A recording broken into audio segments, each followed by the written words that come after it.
I bet you can hear me now. Yeah. I started making a habit of putting it on mute, like in the morning with the Bible thing, because I start typing that message at the end, and I'm like, I bet that's really annoying to them. Me going tickety tack, tickety tack, tickety tack.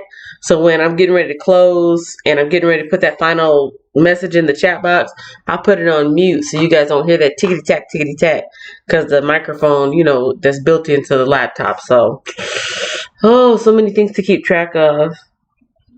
That's why I said, well, you guys didn't hear me. That's why I said multitasking is a lie. Oh, so yeah, I was talking to you guys that whole time when I was talking to you guys that whole time. You didn't hear a word I said. Oh, well, it wasn't that important. As I was saying, Nicole, hey, Jason Lindsay, hey, Blessing the Great, good morning. How are you? I was saying I'm tired because I have not slept since yesterday.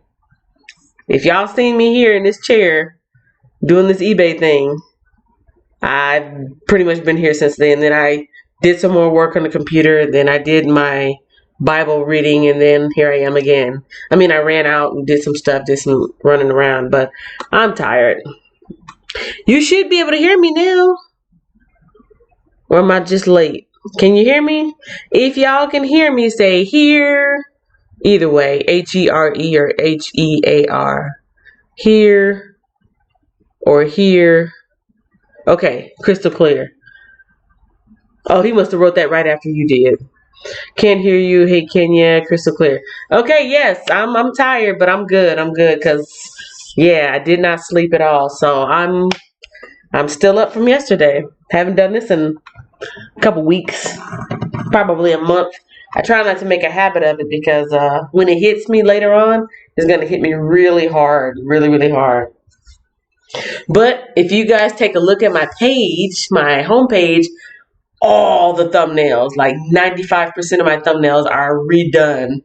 Like I've been on my phone all night redoing the thumbnails so they can all look the same. And it's pretty much is kind of a copy paste thing, but it was still like 300 thumbnails. So I'm like, ooh. And I kept saying, I'm going to do 5 more and then I'm going to go to bed. I'm going to do just 5 more and then I'm going to go to bed. Oh, this would look nice. I should add this. I'm going to do 5 more and then I'm going to go to bed. And I never went to bed. So that's okay. And actually, I've been doing really good, though. I wasn't tired all day except for right now. These items do still need to be listed, so be patient with me. Edward, I got 2 of your items. I set them off to the side so they didn't get mixed in or, somewhere tucked at the bottom. You can hear me now. That's scary. Yeah. That's real scary. Whoever is coming from, I sound drunk. That was scary. I bet you can hear me now. I had like 1 million tabs open, and I actually had 2 live streams going at the same time. I don't know how, but I had 2 Google Chromes open, and I was, like I said, I'm multitasking. I started doing the live, and it takes so long to do a little thing, and I started doing something else, and I came back, and I was like, I thought I started the live. And I opened up a whole nother tab, and it was like 2 lives going at the same time. I wonder what would have happened if I would have left it like that. But anyways, I turned it off. Yeah, that was pretty freaky, right? She like, what is going on here? This place is blessed with holy water and good vibes, so ain't nothing scary going on. Anyways, you guys, we are here to talk about books, okay? We are here to talk about books, and that's what I'm going to bring to you tonight. So for those who don't know, I didn't even do my recording. I guess I could do my recording. It's still on here. It's right here. So it's Friday night, and what a great night to check through my eBay items that I'm going to list. Now, you will have to go to eBay to actually buy them. You can't buy them directly through me. If you're watching me on a desktop, go to my banner on my home page. In my banner, there is a link to my eBay Unstore. If you don't know what I'm talking about, you'll have to go back and watch my video that I made on my eBay hack. I don't have an eBay store that I pay a subscription to, but I do list items on eBay. So you can go to eBay and you can look me up, MLK Goodies. MLK Goodies. No, it's not Martin Luther King, but it's the same letters. MLK Goodies. If you can't find me right away, you will have to go into the settings, advanced settings, and scroll down and look me up by seller. Again, if you don't know how to do that, go check out my eBay hack video that I made about a week or two ago. Okay, so just a recap. Tonight, I am going live, or I'm already live right now, and I am giving you guys a preview of my toys, board games, and books that I will be listing on my eBay store. Something to do to occupy the time while we are sheltering in. I should have done this a couple of weeks ago. What was I thinking? Okay, I'll see you guys in a minute. Like I said, either the live stream is about to start, or I'm taking a quick break. So while you're waiting for me, share out the live. Make sure you give me a thumbs up, like the live stream, and please help me keep the live stream healthy and steady. If there's anyone there, chat amongst yourselves, introduce yourselves, connect if you want to, be nice. Don't spam the chat. Don't spam the chat. Oh, don't get it shut down. Don't get it shut down. YouTube is making things so hard nowadays. And so, yes, let's all play nice. Let's connect, be nice, talk with each other. And then, yeah, let me know if you have any questions about any of the items that I will be listing. And I'll try to get back to you as soon as I can. MLK Goodies. You can look that up right now while you're waiting for me. MLK Goodies on eBay. Let's have some fun shopping tonight. See you in a minute. So now that we have the ground rules down, ladies and gentlemen, we know what we are here to do. I am here to show you my wares as a merchant and peddler on the eBay platform, coming by way of YouTube platform. I am here to show you my books. If you would like to mingle amongst yourselves and network, that's fine by me. All I ask is don't spam my chat. Don't spam my chat. Anybody who's been on here for a length of time, you know what to do. You know what not to do. You know how to play nice. So yes, that's pretty much it. I'm here to show you my books. And actually, I have some other things to show tonight that I could probably go through really quickly. If you are in a shopping mood, you're in the right place. If you are here to network, just, don't spam a chat, because we're going to have to. No, I'm a lover, not a fighter. But yeah, just if you are here to meet people in the proper way, do things the right way, and then sit back and chill and listen to the sound of my voice as I go through some of these books. I got a lot of the kids' books today. Yesterday I did the adult books. But I'll pretty much be showing you the books, showing you the condition. I'll give you a quick little overall of what it is about, just so you know. If you're interested, if you're not, then I'll be going on to the next one. And that's what we're going to do for like the next 2 hours. It is just turned 6 o'clock, so I'm going to get off of here at 8, because like I said, I haven't slept. I haven't slept since the night before. So yeah, that's not good. Let me see. Here. Just getting off of work. Oh, the Wiz came in. And then Nicole was freaked out by that freaky noise. Edward Smart says, thanks. And Pinoy, challenge accepted. Thanks. Nice video. Well, thank you. Thank you very much. Did everybody put their thumbs up? Did everybody put their thumbs up? Did everybody put their thumbs up? Thank you. Okay, I'm going to take a quick poll. I got books. I got so many books. Like I said, I could be showing you guys books for the next couple of days. I have books and I have hats. By show of hands, or by show of the chat room, I have books and I have hats. Who wants to see books and who wants to see hats? I got tons of books, but I've only got about maybe 30 hats. Maybe 30. And actually less than that, because one of those hats are multiples. They are multiples of something. So I got about 30 to 40 hats, and I got about 100 books. Somebody said, yeah, that's not good. Yeah, that I didn't go to sleep, that's not good. It was kind of intentional. I was going to say it was an accident, but it was kind of intentional because I was very determined to do something, and I did it. I got I got my page. If you guys want to, well, I'm the only person that looks at my page that much. And I know what it used to look like, and I know what it looks like now. So if you go on my webpage now, not my webpage, if you go on my homepage, it's all green and white, all, except for the very, very early videos and maybe a few sprinkled here and there. But pretty much it's all green and white. And I just got the same I got the same little flow. The same thumbnail that I've been using the last 3 weeks, 2 or 3 weeks, however long we've been sheltering in. I really like it. I'm digging it. And so I went in and I've been on my phone all night and I've just been redoing it just to kind of have a nice polish. But yeah, show of hands.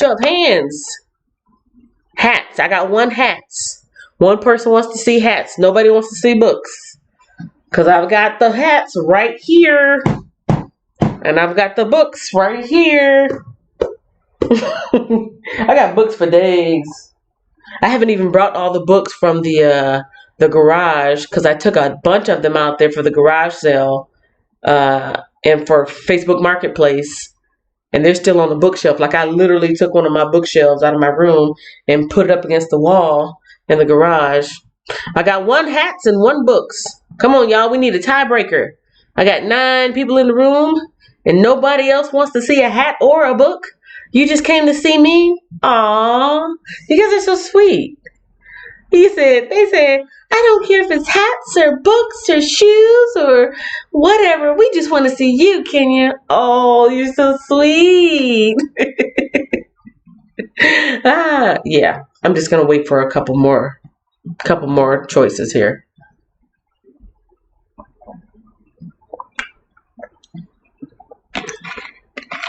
Yeah, I've been feeling actually quite amazing. It's kind of like a, what do you call that high? Not epinephrine, the other one. Not dopamine, the other one.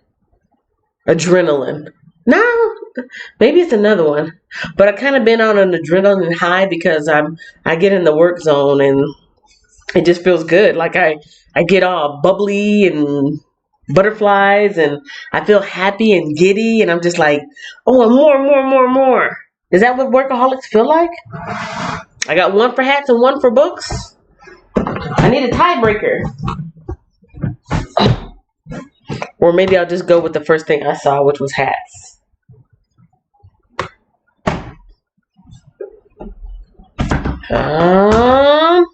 Hats it is, because hats was the first one on there, and there's no one else saying one way or another, so don't know if they're here or if they're doing other things.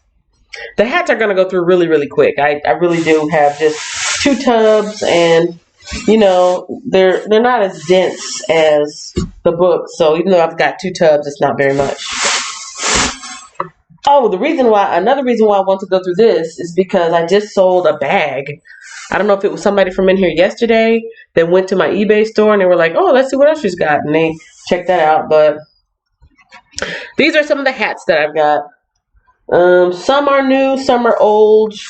And by old, I do mean pre-owned. This is new. This is a new hat. Trust no one. Red, black, and white. This may already be up on my eBay store. I'm thinking it is. I'm thinking this is on my store. Let me see that real quick. But I'm going to just show you that while you're gazing so you can see. This should be or will be on my eBay store.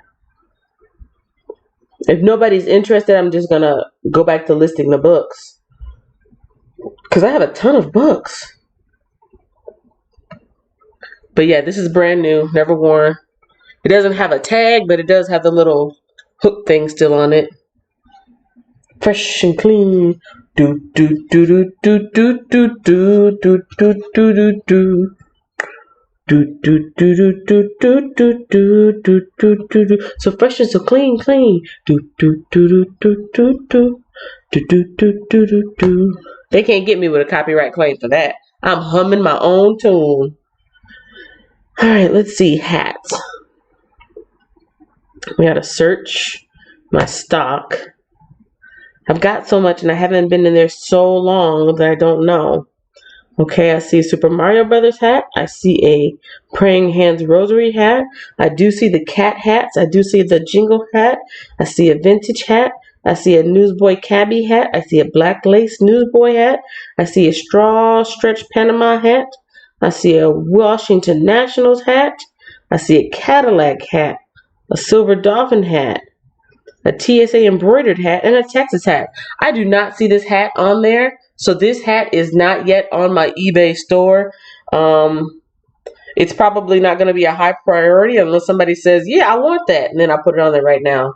It's kind of like two different textures, whatever that is. Vinyl, I think that's vinyl, and then this part is embroidery. So that's that one.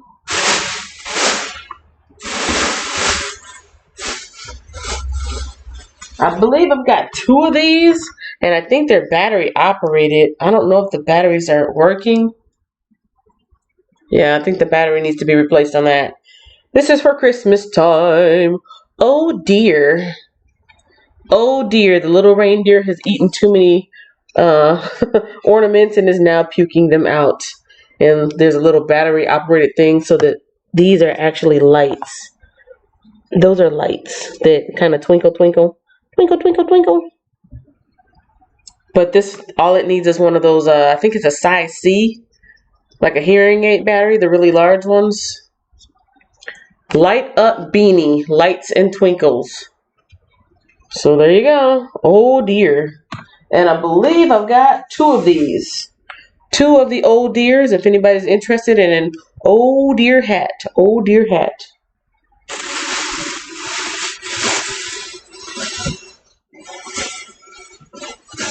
Everything I'm showing you right now in the beginning, these are all brand new.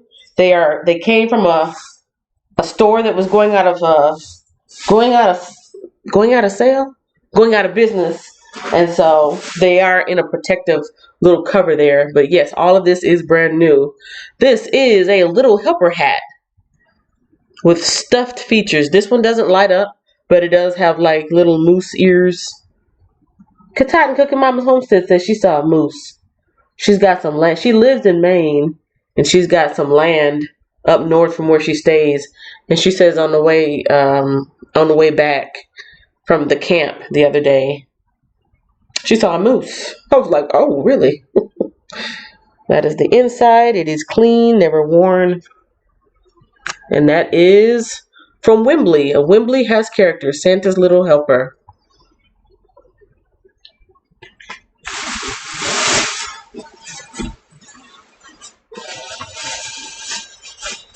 Let's see. I've got one more light up hat from Wembley.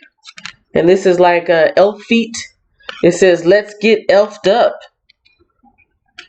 Let's get elfed up. I don't think this one is on my store either. I feel like it should be, but it's not. Or maybe I listed it under a different name. Let's get elfed up. Let me see if this one works. And look, there's like a little pocket that you can put the battery operated thing. There's a little pocket on the outside that when you put the cuff up, it hides it. Let me see. Hey, let me turn this light so you can see. I'm surprised this one, the battery still works. You guys looking?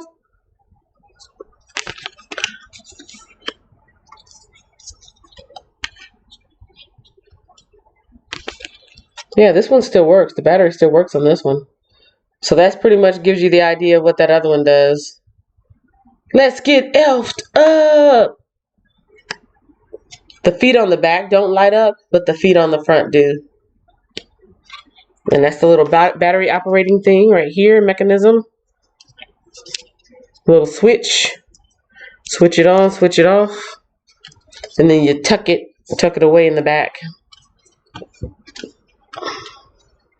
Again, brand new, never worn. This came from that store that was going out of business. There you go. That's one of these. Yeah, one of these. As you can tell, I was shopping around Christmas time when that store went out of sale. I keep saying out of sale. When that store went out of business, it was like Christmas time. So I got some holiday kitten socks, candy cane, Happy holidays, and I don't know what you call this. What do you call this pattern? Is it like Nordic? When it's that kind of sweater pattern? Nordic or something. There's different ones depending on the pattern, but I got socks and socks. And I got a wubby. Anybody knows what a wubby is? I want you guys to guess. What is a wubby?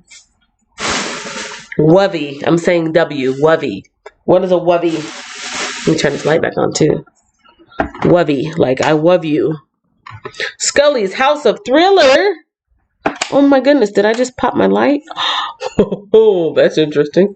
Okay, well, hopefully this daylight will last. Scully, do you know what a wubby is? And welcome. You came to look at my wares? My merchant wares?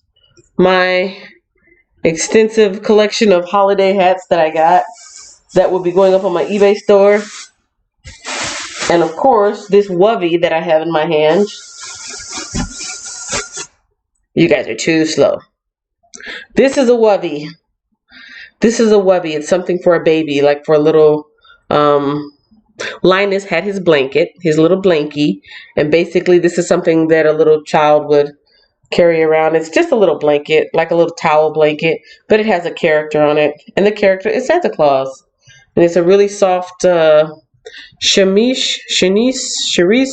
I don't know what you call it, but it's that really soft kind of, not velour, but it's cotton. But that's a wubby. Wubby. He said no, wubby, no. I don't know what that is. Anyways, that will be going up on eBay. I'm really showing books. So if you came for books, you are in the right space. You're in the right spot.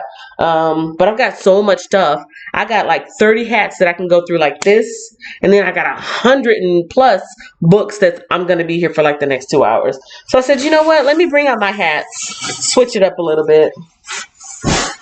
Maybe something will catch somebody's eye when all this blows over and everybody's ready to go out in the sun, and have some fun.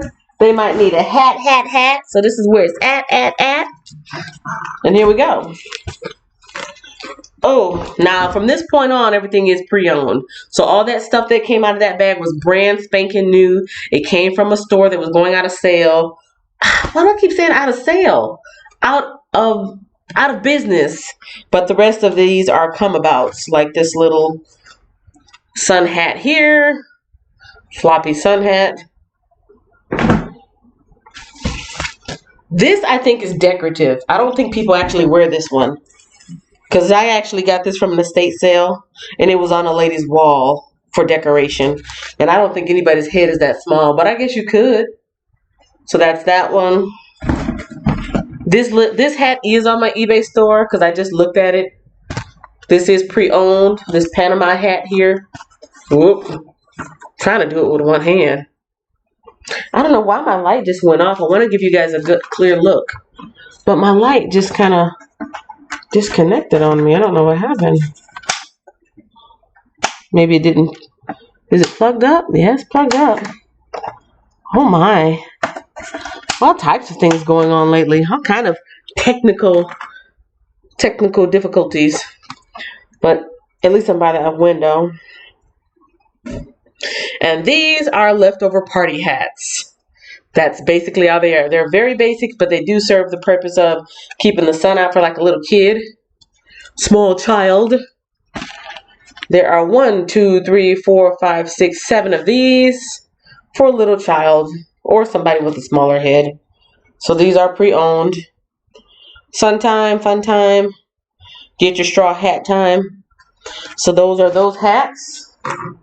And then the last bit of the hats, these are also brand new.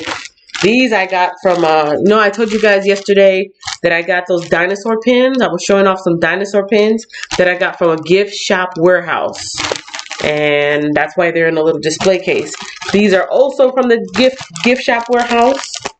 These are brand new, never been worn. Still got the tags on them. Anybody have a cat? I have cats. I have cats. I love my cats. You can be a cat dad or you can be a cat mom, but the hat says cat mom. And they got that kind of acid wash, distressed look. It's brand new, but that's the look that it has. It's black, but it has that look. It says Cat Mom with the whiskers and the O. This is the brand. The brand is David and Young. And it is, I guess you would call it a snapback, but it's more like a buckle.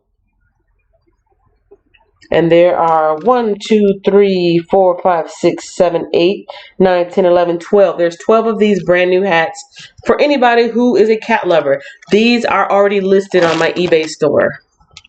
These right here, these cat moms are listed. I'm looking at them right here.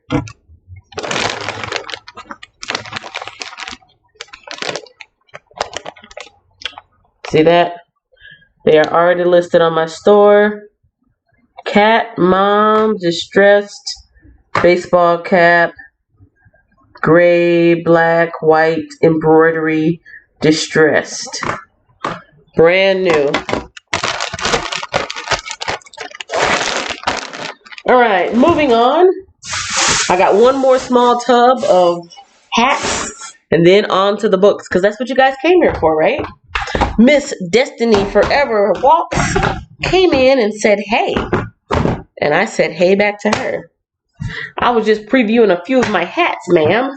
I know that the thumbnail has got pictures of books on it, and I will be getting to the books, but I've got so many books that I wanted to break up the monotony. Not saying the books are boring, because books are my friends, but for people who may come in and be like, oh, wow, it's a bunch of books. Yeah, nice. I want to be able to showcase some of my other stuff because I can go through the hats like that.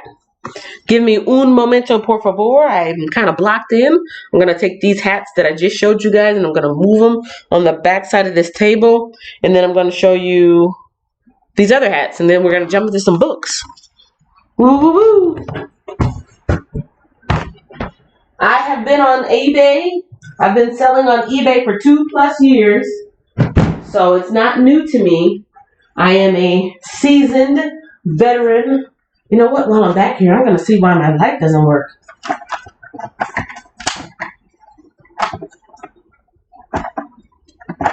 I know I didn't blow my light. Did something come undone? Did something overheat? Okay.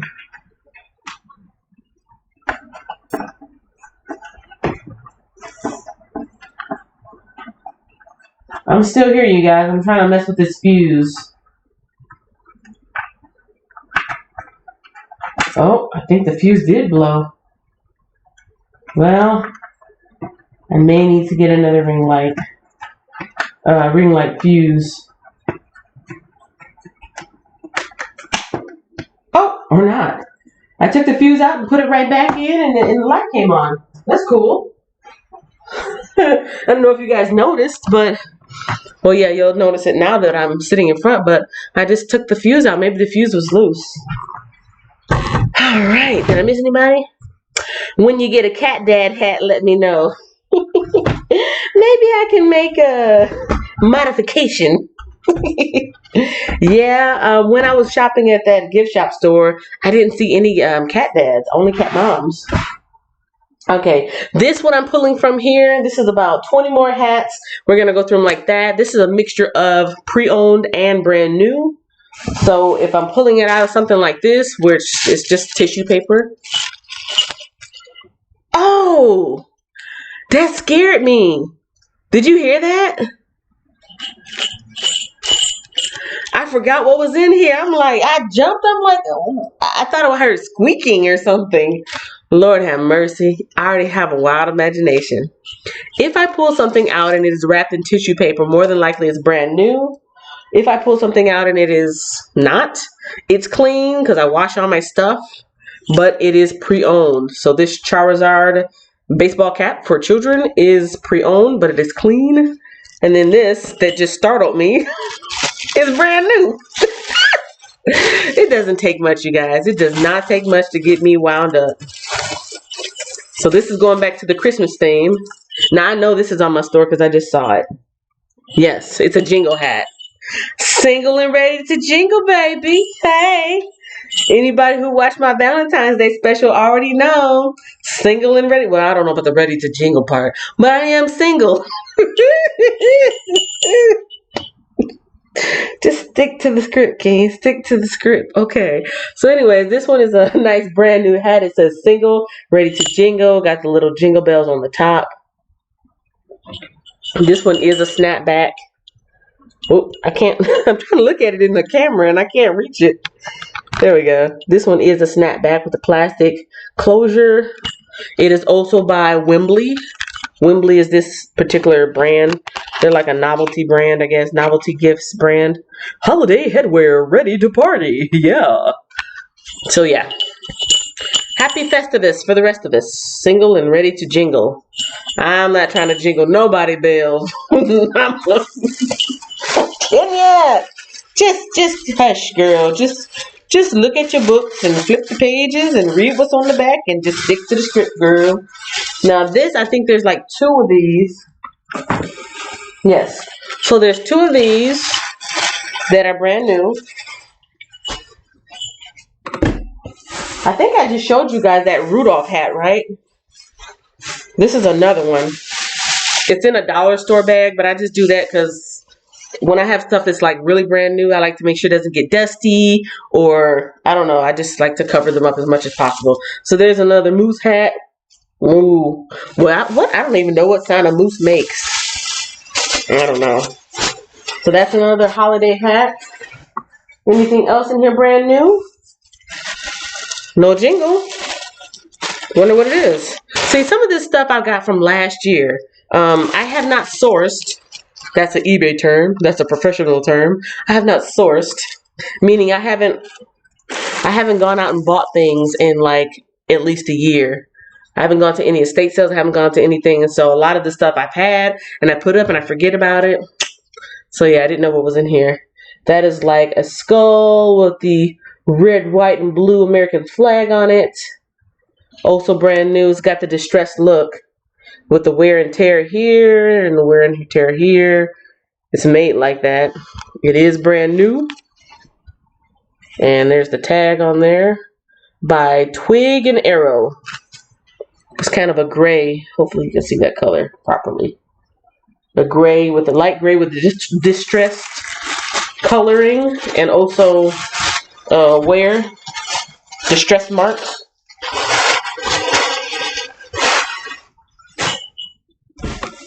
I don't think there's anything else new in here. Oh, I spoke too soon. They're at the bottom. All right. Anybody in here fish? Because I know there's a fishing hat in my hand. One of these, I don't know which one, but there's a fishing hat in my hand. And by fishing hat, I mean it's got that thing that goes on your back to keep you from burning. Show you in a minute. Yeah, everything else in here is pre-owned. Clean, but pre-owned.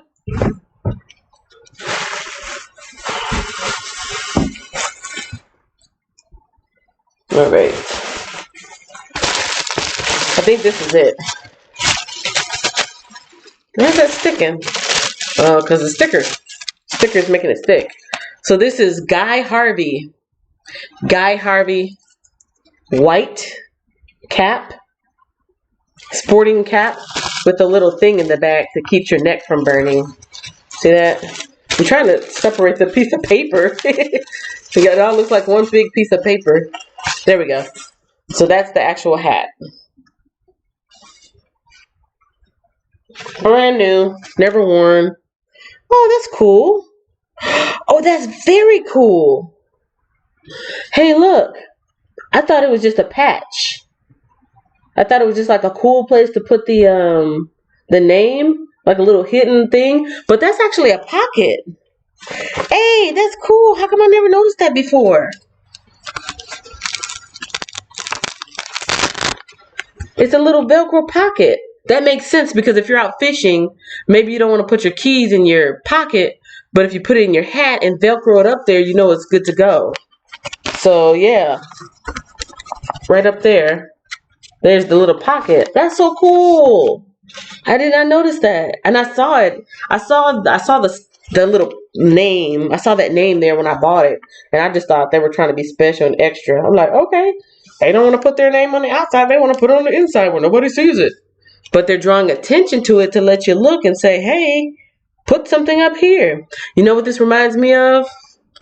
She's not in here right now, but she hangs out in my Bible readings. Her name is Robin. Robin. Yeah, her name is Robin, but they call her Cat because her channel name is Katatin Cooking Mama's Homestead, and she lives up in Maine. And that's her name because that's the name of the mountains, the Katahdin Mountains. And she's a prepper. She lives off grid and she does prepping and canning. I know that's really loud, right? Let me get this over here. She does prepping and canning and makes crafts. She's an herbalist and she makes these junk journals. Last week or the week before, I made a quick video. I said, calling all entrepreneurs. And then I had a list of people pop up on the screen who had, in some way, shape, or form, they had small businesses or side businesses, or they did something to earn money outside of, just a regular job. She makes these junk journals, and they're like multimedia, really extensive, detailed. Some are sewn together, some are laced together, and they're like journals that you would actually write in, but they're not just plain paper. They're not just like wham bam, thank you ma'am, there's some pages. It's like really layered, and a lot of her things has like little tucky, like hideaway corners, like, oh, you turn the page and there's a little extra so-and-so, and it's really cool. That's what that reminds me of, her little tucky hideaway corners on her junk journal. So that's that one. I think I've just got the one. Nope, I got two. I can see that marlin through the paper. So I got two of those Harveys. Natural high sounds good. Yeah, I'm on a natural high, but I'm going to crash real hard in a minute. Take me a shower, get in that bed. It's going to be good night. Good night, good night, good night. Okay, I showed you guys one hat that was gray with a skull on it. Is that the same thing? I don't know why, but it looked darker in the paper. I was going to say, I got another one for you. But no, it's the same one.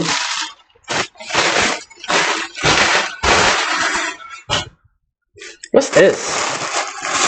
I feel like it's Christmas time. like I've had this stuff in my inventory for so long, I don't even know what it is. I'm like, what's this? Ooh, it's Christmas at Kenya's. Okay, this is another Guy Harvey hat. This is smooth looking. I like the navy blue. This is navy blue, if you cannot tell. And I think it's got that same, yep, it's got the same, oh, it's slightly different. So what is that, a bass? Who knows fishing? See, Miss Robin, she hunts and fishes and does all that stuff. I bet she would know what that fish is. Do you guys know what that fish is? Is it a trout? Or is it a bass? Because bass are the one that have the big mouth, right? Big mouth bass. Like Bass Pro Shop, the sporting goods store. Oh, I know fish don't make noises, but that's what it looked like it would say. It looks like it would say, oh, don't you hook me. I'm going about my business. Don't you hook me. But that worm sure looks tasty. I think it's a bass. Got the little drawstring up here to adjust the size. And no pocket. This one does not have the pocket in there. But they make up for it because of that screen printing on the back. The other one didn't have the screen printing. It was a little bit more simpler. So that is that fishing hat by Guy Harvey.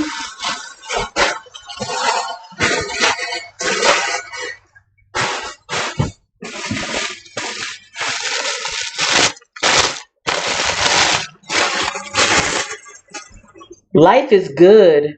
You guys know that brand? Life is Good? Hold on, I'm trying to show you the thing. Life is Good. They have such a simple and basic logo or mascot or whatever you want to call it. Their logo is literally a stick figure. Not far from here in Southfield, not Southfield. I'm thinking of my hometown now. Southlake. In Southlake, Texas, there's some really, really posh stores up that way. And you're probably like, well, Kenya, what are you doing up there? You're not posh. Oh, you just don't know. No, I like to go up there to this store. It's called Central Market. It's kind of like a Whole Foods. but a little bit more posh. And anyways, they've got other shopping strips up there, and there's a Life is Good store. And the little logo guy is literally a stick figure. He's not on here. But yeah, brand new, another brand new one. Never worn, nice and clean. Snapback. It's a khaki, like a light khaki color with it's not really an American flag, but it's a striped flag with a single star. Kind of like, oh my goodness, is that the Texas flag? Maybe that's the Texas flag. I know I've been living here long enough to know that, but I don't know. So don't judge me. But yes, the Texas flag looks like the American flag, but it has one star. And it kind of looks like the Chilean flag. Like in Chile, South America, there's a similar, like, somebody has a square where the star is, and the other person is a long rectangle with the thing. You can look it up. This one is, this is another one. This is the blue version of what I just showed you. Life is Good, navy blue hat, flag with a single star, brand new with the tags, never worn, snapback.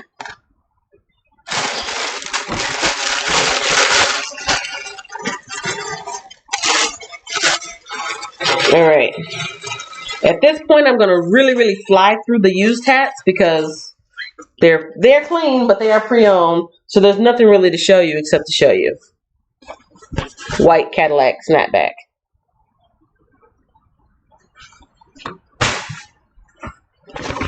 Red Charizard from Pokemon.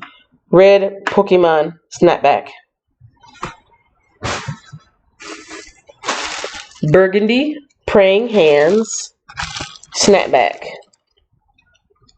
Holding a rosary or a crucifix, something like that. Little cross, praying hands. Super Mario Brothers snapback.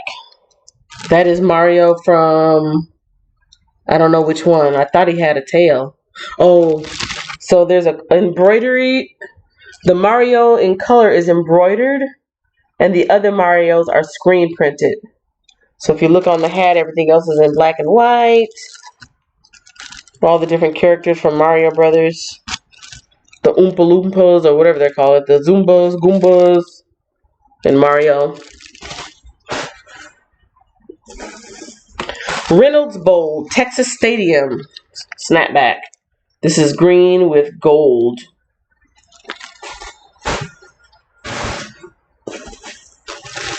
Newport Beach, California snapback. That's like a tan khaki with denim.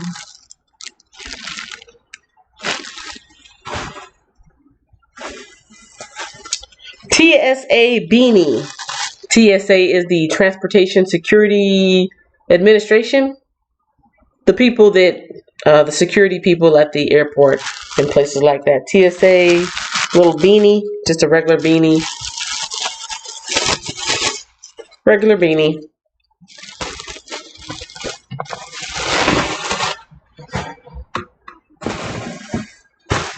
Wilson red snapback.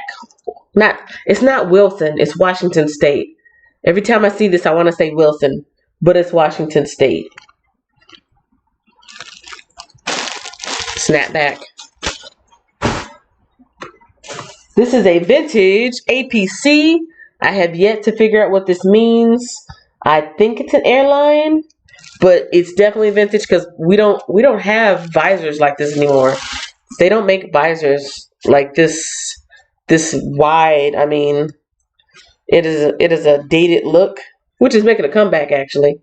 But this is an original APC. Don't know what that is, but that one is there. Little sun visor. What is this? Sports Spectrum Triathlon River Cities.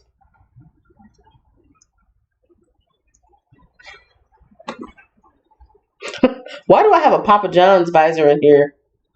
I don't know why, but I have a Papa John's. I think I sold one already. No, that was Six Flags. Papa John's, Pfizer. Don't ask me how I come across these. I just come across them. I can't give you all my secrets. I'm an eBay flipper. That's what I do. Dolphin Discovery with whatever that texture is. It's not cotton like the other one. It's like a windbreaker type of material. Bourbon Street, New Orleans, French Quarter. This is like a trucker style hat. I did wash it and I did not mold it properly to let it dry. But that is Bourbon Street, New Orleans, French Quarter, trucker style hat. I should have stuffed it with paper. I got tons of craft paper. I should stuff it with paper so it can keep the shape. It's a snapback with the netting all around.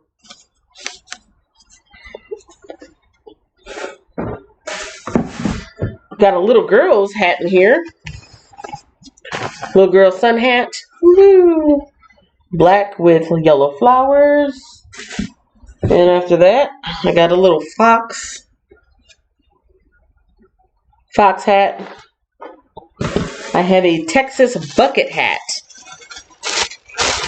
I bought this. I remember buying this, but I never bought it I never wore it because it looks cute when I got it at the gas station, but I was like, I'm never gonna wear that. That's not even my style. Texas is embroidered on the front. Texas in white. And the state of Texas is screen printed on the top. So that could either be a souvenir or a gift, or if you're from here and you just want a hat. So that's the embroidery there. Trying to show you the detail. And screen printed. And I never wore it. I bought it like, man, at least 5 or 6 years ago. At least 5 or 6 years ago, because I lived in Bedford back then. And I haven't lived in Bedford in like 4 years. You guys are like, we don't know where Bedford is. What are you talking about? Oh, it's around. This is a little engineer's hat. This is like a little play dress-up hat. A little engineer's cat. Choo-choo, chugga-chugga-chugga-chugga.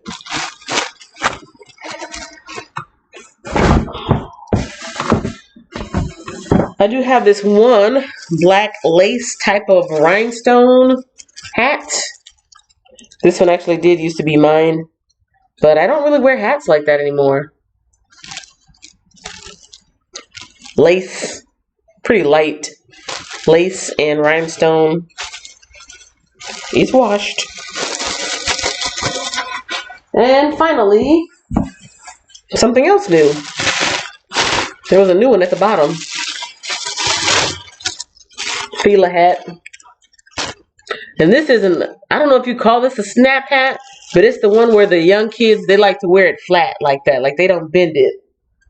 They don't bend it like this. See how that's got the little curve to it? This one is curved. This one is meant to be flat.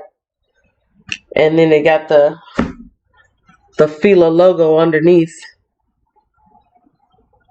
So a red bill, black hat, and then the red, then the white and black Fila logo. Brand new, never worn. I got this at that going out of business sale too. Hey, I said it the right time. I said it the right way. Got the tag still on it. And that is it for the hats, ladies and gentlemen. The hats are gone. Gone to the gentleman sitting in front with the mustache. Oh, I'm sorry, ma'am. I didn't realize you were a lady. I'm playing. I have a mustache. I have a mustache. Oh, Kenya, you're so endearing. How can you be so self-deprecating? It's because I have so much confidence and love for myself that I don't mind teasing myself from time to time. That's why. That really did startle me when I started hearing that. Because I knew there was a jingle hat in the bag. I just forgot where it was. I thought it was like at the bottom. So when I started hearing some choo-choo, my imagination just went My imagination went. Okay, so that's the hats, but I do have a hanky. Those are all the hats, but I have a hanky, and then we're on to the books. This is pretty cool. I like the old English lettering. It says Brother's Keeper, and that's pretty much it. It is a white, not silk, but like a polyester silk feel. It is a white, silky type of hanky, handkerchief, scarf, and in red, old English lettering, it says Brother's Keeper. Over and over again. Brother's Keeper. Brother's Keeper.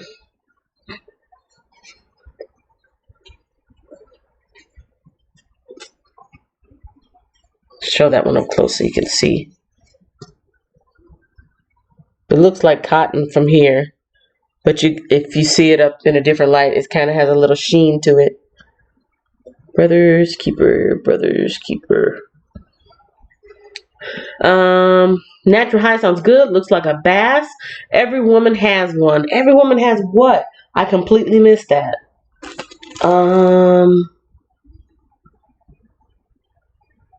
I'm trying to backtrack to see what I was saying. Every woman has one. That sounds like a Jeopardy question. That sounds like a Jeopardy question. Alex Trebek says, every woman has one of these. And then you have to say, what is a bra? I don't know. Wrong. All right. Give me 2 seconds. I'm going to put this in the back side and we're going to move on to the books. Oh, yeah. You need to be more specific, Nicole, because every woman has one. That can go a lot of different ways. A bra. A prerogative.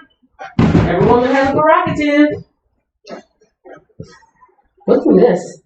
I got so many boxes around. I don't even remember what's what. Oh, yeah, we're going to show you guys bags. I'll save the bags for tomorrow. I brought the bags out because I sold the bag today. Oh, a mustache. That's why I said you have to be specific, because by the time I keep talking, I have lost track of what I said, and what you say can mean something totally different from what I'm saying. I'm not going to show you guys all the bags. I'll just show you what I sold today. This might have been somebody from yesterday's live. I don't know. But I sold this. It's a good vibes. One of the little string bags that the young people like. Yeah, that's what I sold right before I came on. So I ran to the post office and dropped it off. Well, that's what I was like, hey, I should bring those bags out. Maybe somebody else would like a bag. Good for going to the beach, carrying something light. All right, let's get on to the books. Let's go. Let's go. Come on, guys. Let's go. And I'm prepared today. I have 2 empty tubs right under my table. So as I'm pulling them up, I can deposit them in the tub. Wasn't I thinking ahead? Yeah. Give me a pat on the back. Thank you. Everybody likes their ego stroked every once in a while. Everybody, every once in a while. Okay, ladies and gentlemen, I did most of the adult type books yesterday. And so there's nothing but a pile of kids books on top. And so that is what I'm going to go through as quickly as possible. If you guys have been with me for a really long time, I've been on here for a year. And I actually did a live stream. My very first live stream. No, my second live stream. My first live stream, I was out in the rain. Don't ask. My second live stream, I was doing a live stream on this. It was talking about all the business lessons that I learned. This has nothing to do with business, but when I read this, I flipped the script, and I applied it to entrepreneurship. And it says, all I need to know I learned from my cat. So you guys can go put that on your watch later list. Like, what is she talking about? It was really good lessons. The live stream was like 1.5 hours, almost 2 hours long. But then I made a shortened version and I just put it in like a PDF. And I think that's on my website. But this is pretty cool. It's like a little comedic thing about cats. Here are the illustrated teachings of one wise cat in a book that may very possibly change your life. Or at least let you know there's always time for a nap. So I just read you 3 little pages. Cats will claim their chair, right? No matter where they're at, they will claim a chair. That's what you should do. You should claim your chair, claim your place.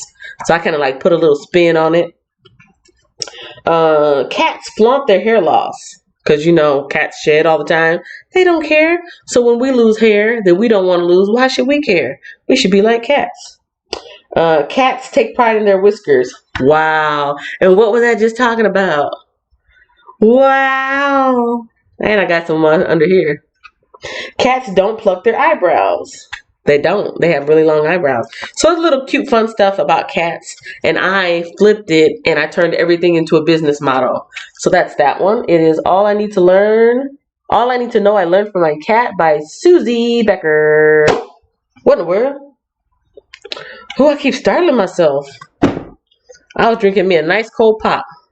I sure wish I was back in Michigan sometimes where I can get me a Verner's. Because they don't really have Verner's down here, so I had me a Canada Dry. And that noise that you just heard was the plastic popping back into formation. Ain't no Beyonce's around here, just pop bottles. Okay, let's see what we got going on here. It's all mixed up. I said I had kids' books, but it's all mixed in, so I'm just going to grab whatever. Charlotte McLeod wrote this book called The Balloon Man. Charlotte McLeod, Balloon Man. Hot air and cold corpse. Ooh, that's not a good combination. Actually, a cold corpse is never good at any time. Let's see what they're talking about. Sarah Kelling has her nephew's wedding perfectly planned, including an outdoor reception at their Boston mansion. Sounds good so far. But she doesn't anticipate a hot air balloon landing on the wedding tent or the squash body beneath it. Even psychic cousin Fiona doesn't predict the reappearance of the long-lost Kelling rubies among the wedding gifts.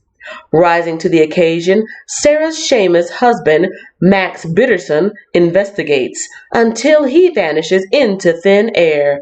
Now, with the entire eccentric Kelling clan searching for Max, will anyone notice the danger descending towards Sarah's 3-year-old son? Soon, the people Sarah cherishes most may be doomed unless she gets to the bottom of this ballooning mystery. One of Charlotte McLeod's very best. And I think the publication here is probably 80s, just from the look of the pages. It's in pretty good condition too. Nice cover, nice spine, nice back. A ver. Vamos a ver la página en donde que está la publicación. Yes, 1998. I was way off. So this is from 1998. And that is Charlotte McLeod, The Balloon Man.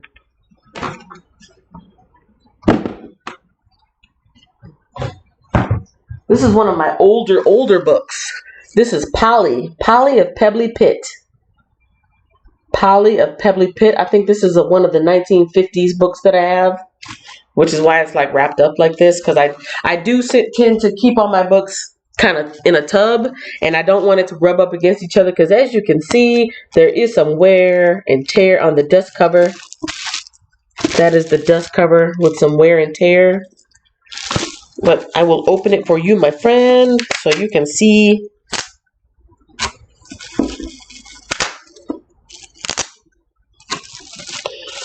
The newest up-to-the-minute mystery and adventure stories for girls and boys, featuring your favorite characters.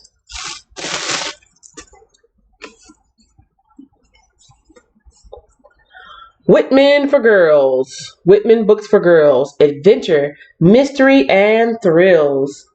Follow your favorite characters through page after page of thrilling adventures. And this is Polly of Pebbly Pit. Oh boy. You know it's old when you have to calculate the Roman numerals. Hold on. I don't do Roman numerals like that. If I was to guess, I would say 1952. If I was to guess. I'm gonna actually put in the live stream and let you guys guess while I'm looking it up. This is the date of this particular book right here.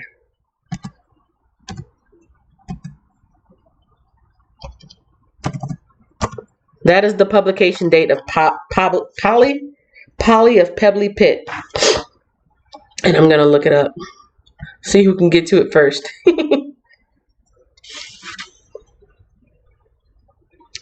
If Miss Destiny's here, she might get it before anybody because she's an educator. So this is right up her alley. But for me, I have not studied this since 5th grade, 6th grade.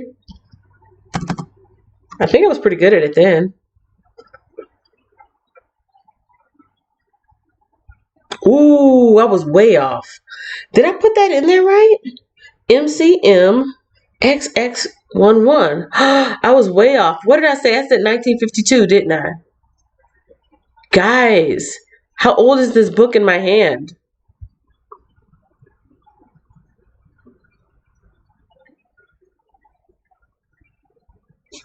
I said 1952. Did anybody guess? Polly of Pebbly Pit was published in 1922. This book is almost 100 years old. Wow, that's crazy. The year is 2020, and this was not built. This was published in 1922. So 1922, good for you. Did you know that or did you look it up? It doesn't matter. The point is, this book is nearly 100 years old, which is why I do keep it in the cellophane, because I don't want any more wear and tear on the dust cover. So yeah, this is like a little adventure book for young people, but for collectors too. That is the back.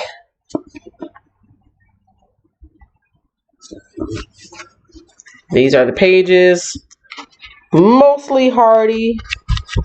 I would just say be careful at the beginning because the spine is a little bit weakened along the first page where the cover meets the first page. But yes, adventure book. That is Polly of Pebbly Pit. I think I remember where I got this one from. This was from the west side of Fort Worth at a garage sale. And the lady, I think one of her parents had either passed or was going into a nursing home, and they basically had to just clean out the entire house because they couldn't maintain where they were living and where the dad used to stay too. So I remember picking this one up. As a matter of fact, those children's craft work, the 1973, 1978, and the 1980, I can't remember which book, the social studies book, math book, and the word book, those also came from that person's house. A lot of my books came from them. Polly of Pebbly Pit. That might already be on my eBay store.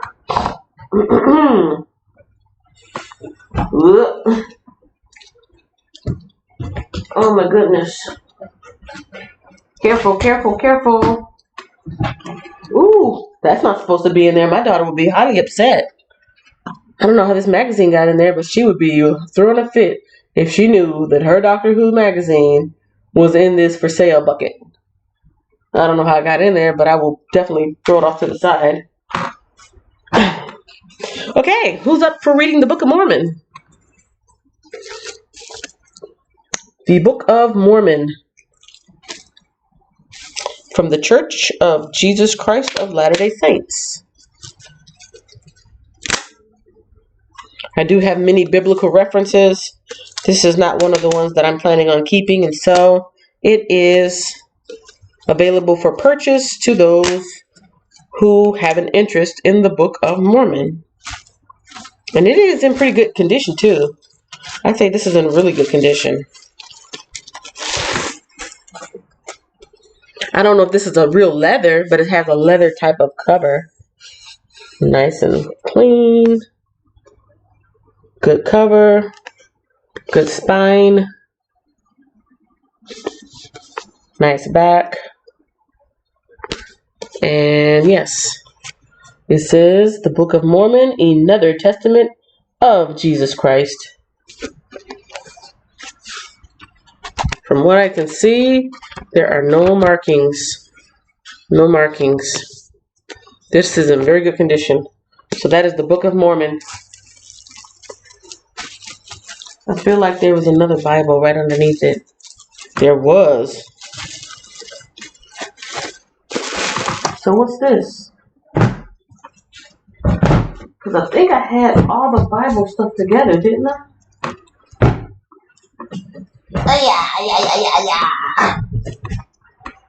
Oh.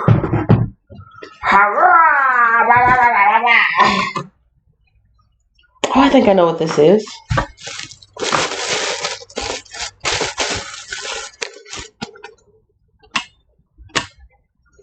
Wrap that up nice and tight.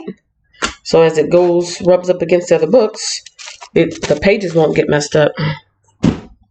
What is this?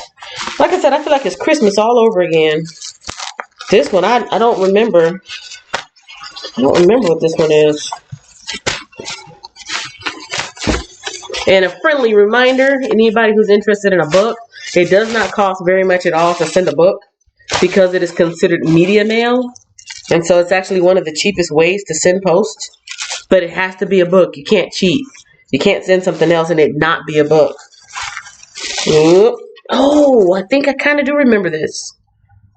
The New Illustrated Medical and Health Encyclopedia. My grandma used to have all kind of stuff like this around the house when I was growing up. I didn't know what I was reading, but I remember reading them. This is kind of like a health reference book. This is the Family Health Guide edition. The New Illustrated Medical and Health Encyclopedia. This is probably going to be just as old. No, maybe not as old as Polly. Got a little bit of wear right here on the spine. But it is a nice solid book. Oh, like I could do a workout with this. It's so heavy.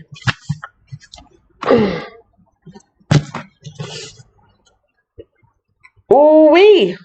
Good grief! All right, let's open this. Let's open this book up and see when it was published. I want to say this is probably from the 30s or 40s. Oh, I'm way off. It was first copyrighted in 1959, and this is the 1971 edition. So let's see. I think it's probably got some illustrations in here. Oh my goodness, this book is so heavy. I'm going to have to stand up to show you guys. Yep, see, my granny had a book like this. I remember playing with this guy as a young girl. Had like the muscle, layers of the muscle, child development, and different conditions.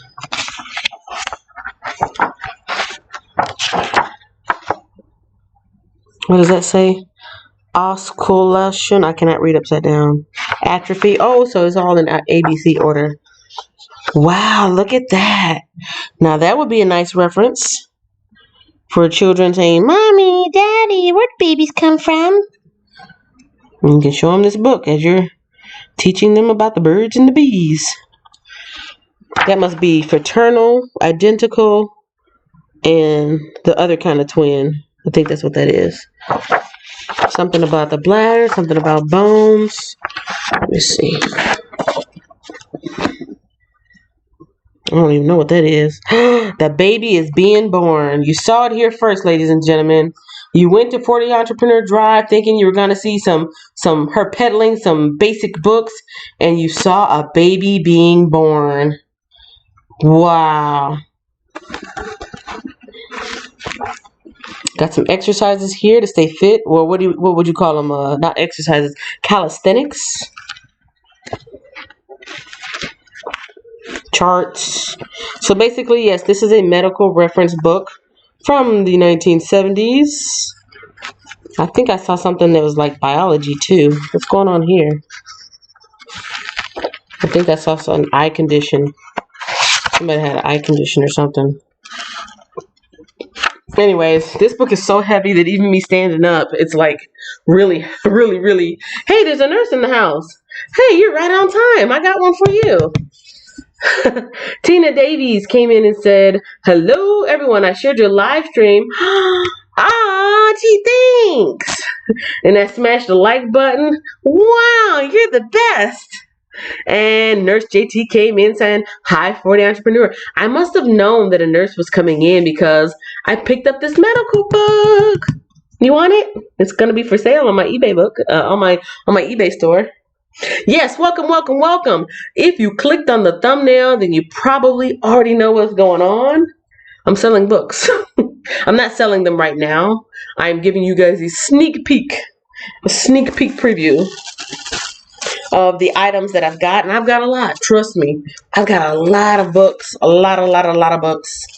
And yesterday I showed a lot of the mystery, sci-fi, classic novels, some cookbooks, some health books, reference.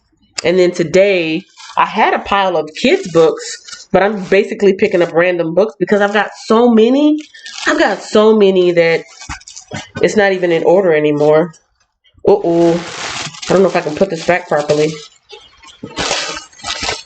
You can do it, Kenya. I believe in you. Oh, thank you, Kenya. Thank you for believing in me. I believe in you too. If I believe in you and you believe in me, we believe in we.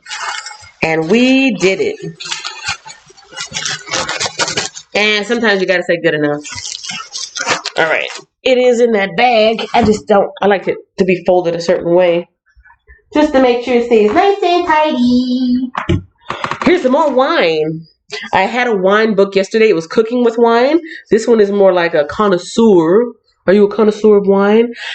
I got wine yesterday. Oh my goodness. Okay, so a little bit off topic, but not really, because it is talking about wine. So by now, if you don't know me, you can tell I'm a little energetic, okay? I'm a little energetic. My family, they know how I am, but I'm a little energetic, and sometimes I can control it, and sometimes I can't. Sometimes I don't want to. Hey, you only live once, right? So anyways, we're out at Target yesterday, and, well, let's back up. I'm craving French onion soup.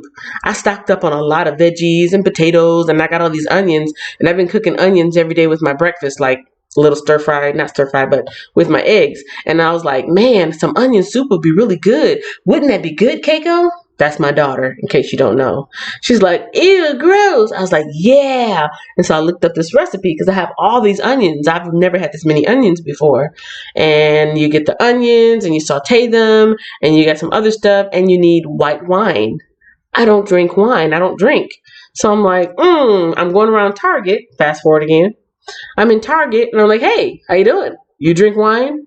Now, mind you, I was keeping my social distance. But I said, hey, you. How you doing? Do you drink wine? What kind of wine you drink? No, I don't drink wine. Okay, Dave. Hey, ma'am, how you doing? Do you drink wine? Oh, no? Okay. And my daughter this whole time, Mom, stop it. Stop it. Whoa, why do you have to be so extra? I said, I'm not being extra. I'm asking about wine. You don't care. You're not going to eat this French soup, French onion soup. I'm going to be trying to eat it, and I need to know, do I get white wine? Do I get red wine? Do I get Pinot Grillo? Do I get Chardonnay? Do I get the Blanc? Do I get the Sauvignon? All this French stuff. I just want the French onion soup. So anyways, I said all that to say, here's this lovely wine book for sale. And although I don't drink wine, I did buy a little container. They come in little tiny boxes like this nowadays. Like you don't have to buy a bottle. I don't know. Maybe you knew that. I didn't know that. But they come in a little cardboard box, like a milk box almost. And I can use just enough to cook with. So that's cool.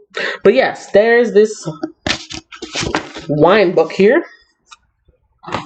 Don't you just love hearing my exciting life? It's exciting to me. It's exciting to be me. There's no one else I could be. Oh my goodness. Something just fell apart. Okay, any crafters in the house? Any crafters? Crafters. How about some baby couture?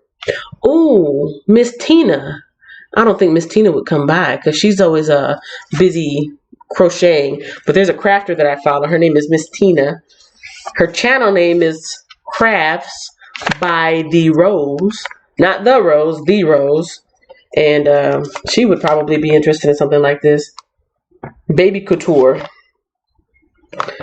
Make your own clothes, baby clothes.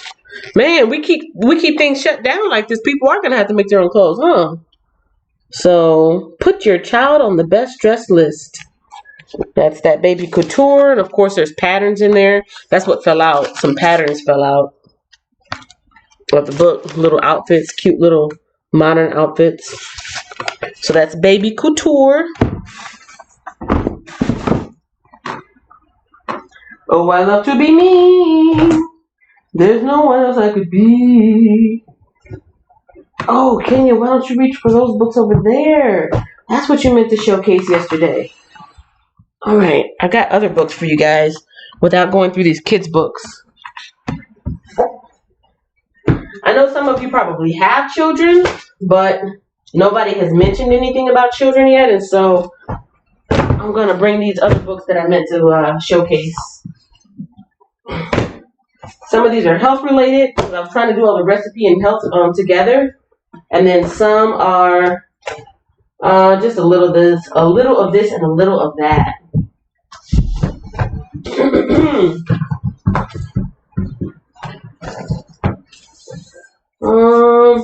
Okay.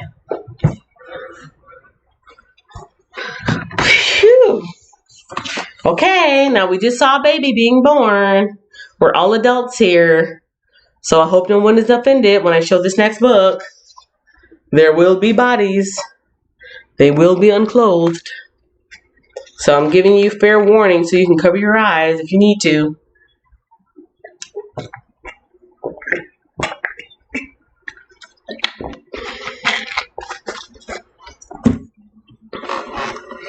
Now remember, when you see a naked body, it's not offensive, it's art. Literally, it's art. It's an art book. This is the art book. I bought this like 10 or 12 years ago when I was really heavy into my art, and I was taking some classes at the community college. And basically, if you want to be a really good artist and be able to draw the human body in all its form, you need to know the muscle structure. You need to know the bone structure. You need to know the proportion of the different parts of the body, and you need to know the relation that they're within each other, like how far off of the neck is the chin, how far apart are the shoulders, you know, what is the average distance from the shoulder to the elbow. And so you do need to study parts of the body. And basically, this is almost like that medical book I showed you guys a second ago, because if you look here in the first couple pages, it does show you the muscle structure.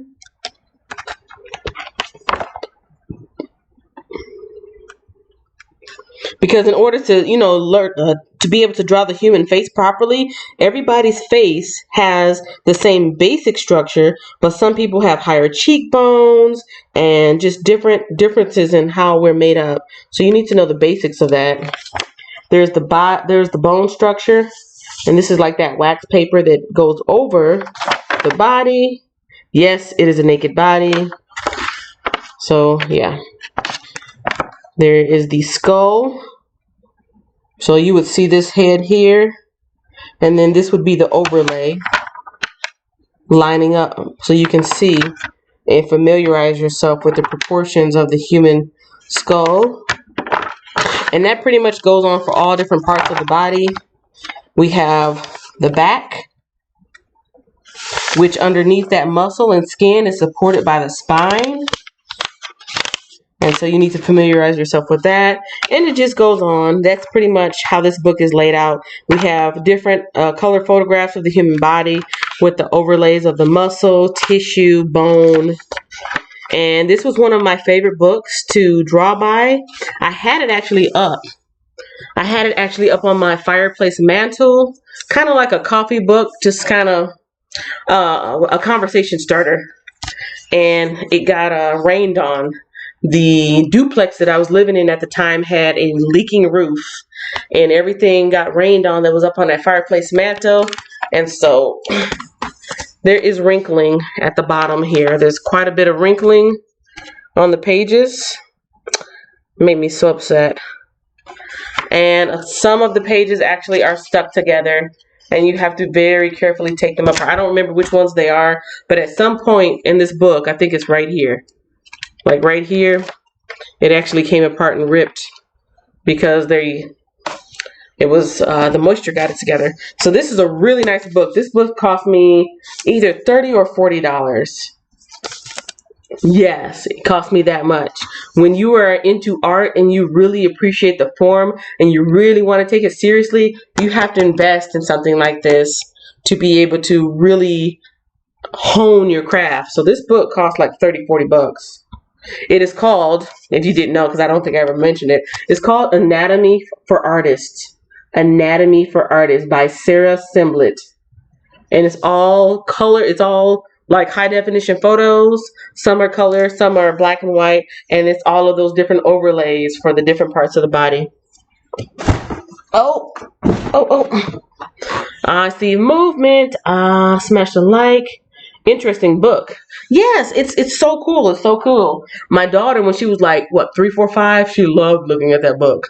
You know, the curiosity of children. She was just looking like, I was like, yes, and this is called this, and that is called that, and that's what it looks like, and this is what it looks like. And, you know, after about a week or two, it was like old hat to her. She was like, oh, okay, that's mommy's book of naked people. I was like, hey, wait.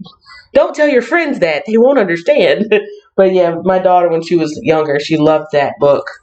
But like I said, with my grandma's book, that other science book, I loved seeing the muscles and the bones. I was kind of freaked out, like, oh, there's bones inside of me, gross. But I was fascinated. So that's how that goes. Lassie is lost in the snow, y'all. This is another one of my, is it from the 50s or from the 60s? We'll see. I got A Brave New World. I got The Hitchhiker's Guide. Oh, I got a couple of those. Let me put those up here next so I can go to those back to back so you can see them. I got a Lassie book, y'all. Y'all remember Lassie? I watched Lassie when I was growing up. They were in syndication. It was reruns, but I still remember Lassie. Lassie, lost in the snow. Poor Lassie.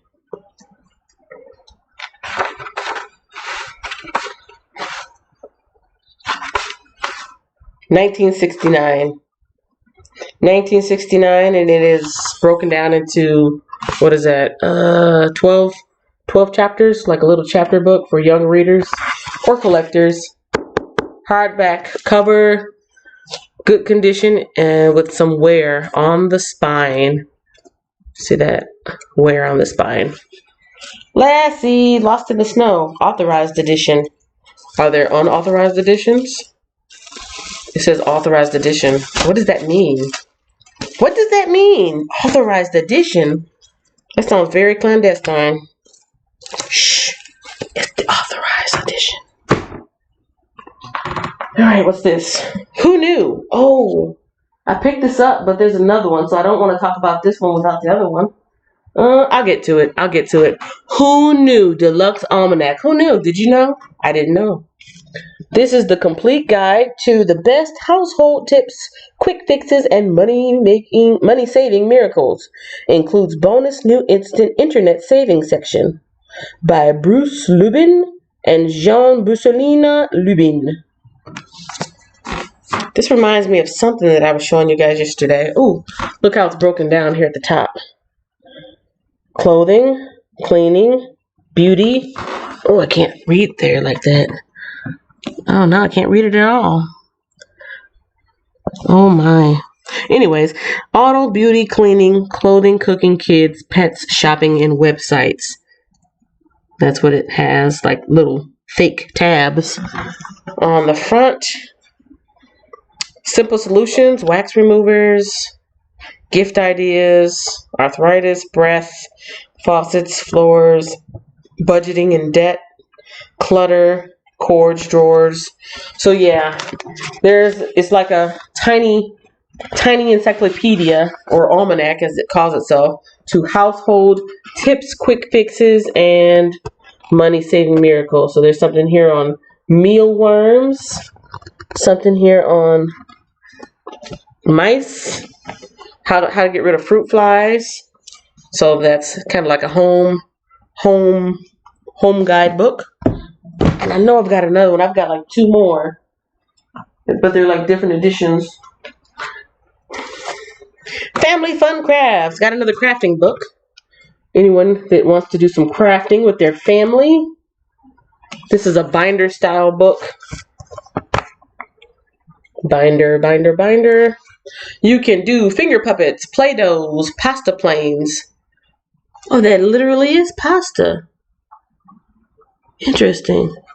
It's like little lasagna. It's a lasagna plane. I was like, what do they mean pasta planes? Holiday ornaments, button keychains, dress-up dolls, tiny toys, paper zoo, painted butterflies, musical instruments, Halloween spiders, beeswax candles. 500 creative activities for you and your kids. Full color photographs, activities for birthdays, holidays, and everyday. Tried and true, make sure you can see that cover. Tried and true favorites from real parents. Tips for creating a child's craft corner. Homemade toys, gifts, games, and wearable crafts. Family craft projects for kitchen and garden. Time-saving tips for quick after-school projects. Easy to spiral binding that lies completely flat. So that's why they made this kind of book like this, so that when you're using it up on the kitchen counter or table, it lies completely flat without, sometimes books try to close. Oh, look, paper mache. I remember making paper mache in elementary school. You guys want to make some paper mache with your kids or yourself? Yeah, maybe there are some adults that just want to do some crafting. Paper mache, oven baked craft dough. Oh yeah, I think I did that in school too, making Play-Doh out of flour and water and food coloring. So that's that one little craft book for families. 500 things to do. All right, these I'm holding up together. They do not have the dust cover, but anybody who knows the author Douglas Adams knows that he is kind of a humorous writer. Let me see if I can do this in order. I think I might be missing one. The Hitchhiker's Guide to the Universe. Anybody know that story? Yeah, I think I've got 2, 3, and 4, and I'm actually missing one. But there's a book. I remember reading it when I was a teen. It's called The Hitchhiker's Guide to the Universe. And it was trippy. It was like a philosophical book, but funny. But it asked these questions that just made you go, and yes.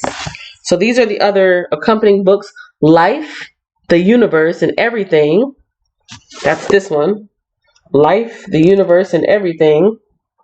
So long, and thanks for all the fish. That's the second one I've got in my hand. And The Restaurant at the End of the Universe. That's this one here. And that little alien tongue sticking out guy, I do remember that. So those are those 3. They can be sold as a bundle or individually. Humorous writing about outer space and life and philosophies and things like that. I did mention Brave New World, right? Did I mention this yesterday? I did not. I was talking about Ayn Rand's Atlas Shrugged. That's what I was talking about. But this is Brave New World. Brave New World. Me and my daughter watched, I think it was like a late 70s, early 80s movie of it. It was kind of cheesy, but it was really good. It was like 3 hours long, Brave New World. And I think that's the only movie of it that I've ever seen. And I remember reading this in high school. Really, really good. Gammas, we're not too smart. No. We're not too dumb and we're not too bright. To be a gamma is to be just right. So society was broken up into alphas and betas and gammas and epsilons and deltas. And from top to bottom, those were the preferred classes. And as far as privilege and freedom and things you could do and intellect, they were bred to be that way. There was no more pregnancy. There was no more couples. There was no more love. There was no more family. There was just this very methodically designed society where life was quote unquote perfect. All we did was consume. Everybody is taught to consume, and there's just enough produced to be consumed, and there's just enough consumed to be produced, and no need to go outside. Everything is perfect right here in our own little world, and boy, oh boy. Yeah, that's Brave New World for you. That is Brave New World. Yeah, weird, trippy. Let me see which publication this is. This is it was written in 1932, just so you know. But this is the 1998 version. This is the 1998 publication. Brave New World. Did you guys have to read Brave New World in high school? I did. We read Brave New World and 1984. Was it high school or was it junior high? I think it was high school. Good stuff. Good stuff. I got another writing book. This is Writing Down the Bones. Freeing the Writer Within. I'm supposed to be writing a book this year, you guys. I need to be writing all this time that we're off. I've been hustling to get my channel up. Get my channel beefed up, but now I need to work on my other goals for this year. But yes, this is Writing Down the Bones. Hundreds of books tell how to avoid, are written that avoid how to, I'm getting tongue-tied. Tell how to avoid bad writing. Here's one that tells how to create good writing. What a pleasant surprise. The secret of creativity, Natalie Goldberg makes clear, is to subtract rules from writing, not add them. It's a process of education rather than education. Most people are baffled at how to teach, since teaching and uneducation appear contradictory, but Natalie's experience in Zen meditation, which is essentially a subtractive process, has provided her insight. Proof that she knows what she's talking about is an abundance in her own sentences. They flow with speed and grace and accuracy and simplicity. It looks easy to a reader, but an experienced writer knows that it is hard writing. It's the hardest writing of all. It's the simple style of a Zen archer who looks like he's not even aiming, yet sends arrow after arrow to the bull's eye time after time. Edward, if you don't get this one, I'm definitely going to read this. I'm going to put this one off to the side until somebody gets it, because and it looks like a really easy read. Like, it's not that thick. Ooh, look at that. It's kind of water damaged at some point. Not here, but at some point it has been water damaged because it's staying open by itself. But it doesn't look like it's in bad condition. But look, this looks like a really easy read. Like, it doesn't really look convoluted or anything. Big chunky paragraphs with lots of spaces. Laverne Dorsey says, hey. I thought I missed it. It looked like it went up several times and I thought I missed it. So that's that one. I'm going to put that off to the side just to peek through. A Writer's Reality. Oh, I got another writer's book. A Writer's Reality. That looks like something a playwright would do. Mario Vargas Llosa.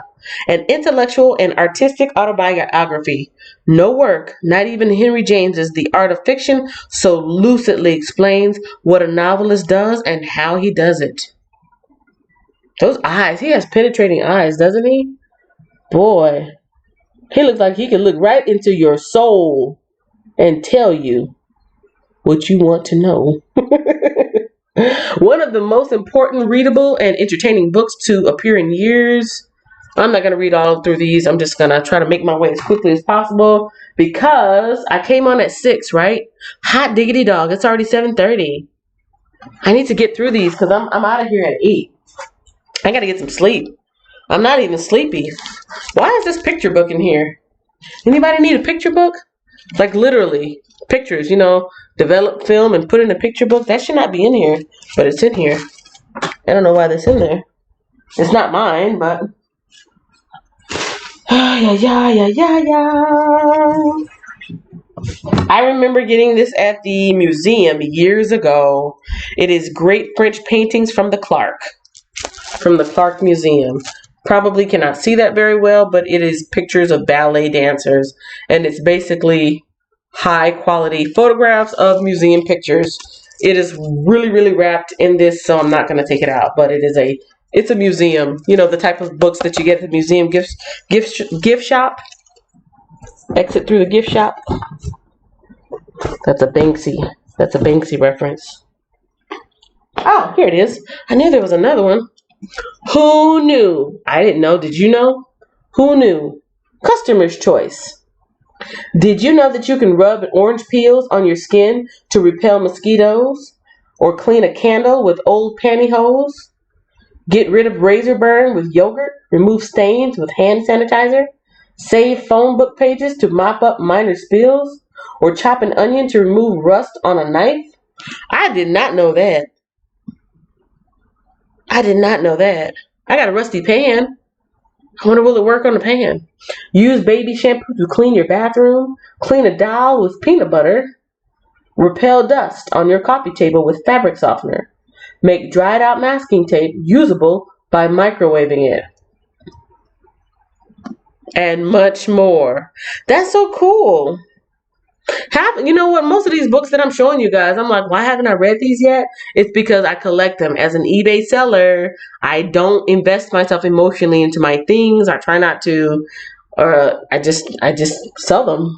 But yes, that is the consumer's choice. The other one that I showed you guys was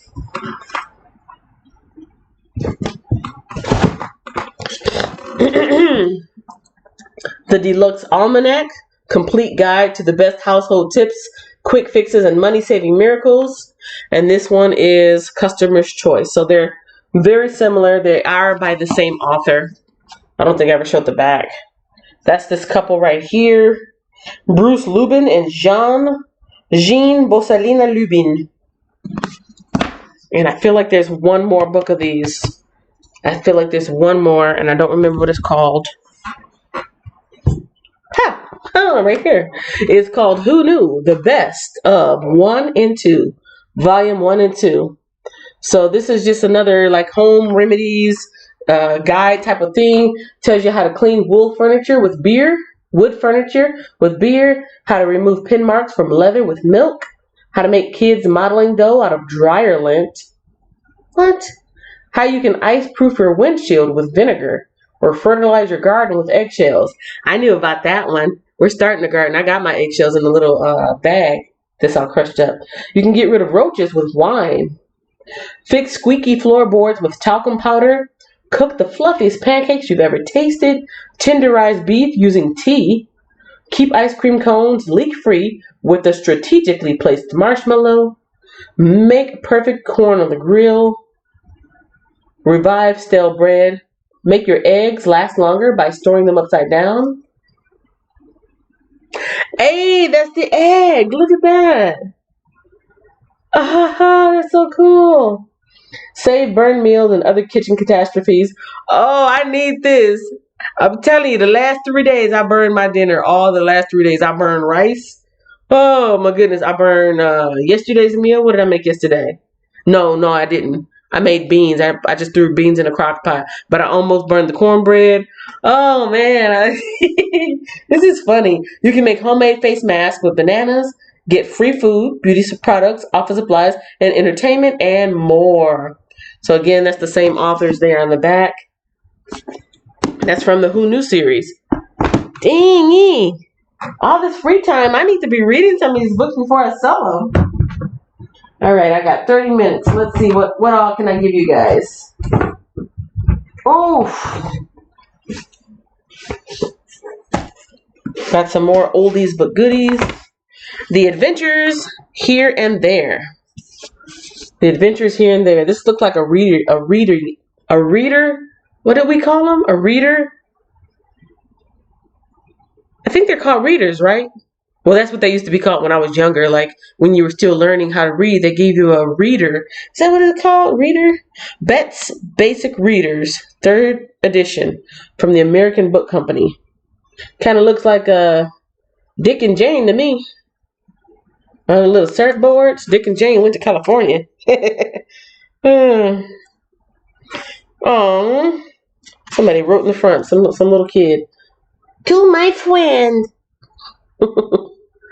To my friend, to a good friend who I like. Oh, isn't that something that a little kid would say? To a good friend who I like, from Peter.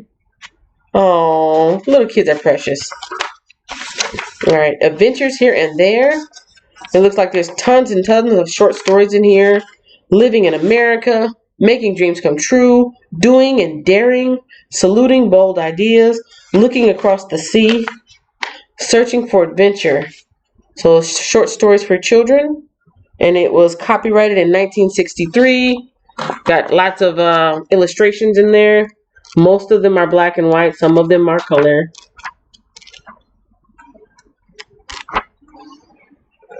Ooh, what's this? This looks like teaching. Look at that. That doesn't look like a story, does it? That looks like it's teaching something. Like that's a wire, copper wire, with the insulation, and I don't know what the rest is. Probably something to transfer energy, and I don't know what else. Heavy copper wire, tape, insulation, jute, steel wires, more jute, and hemp cords.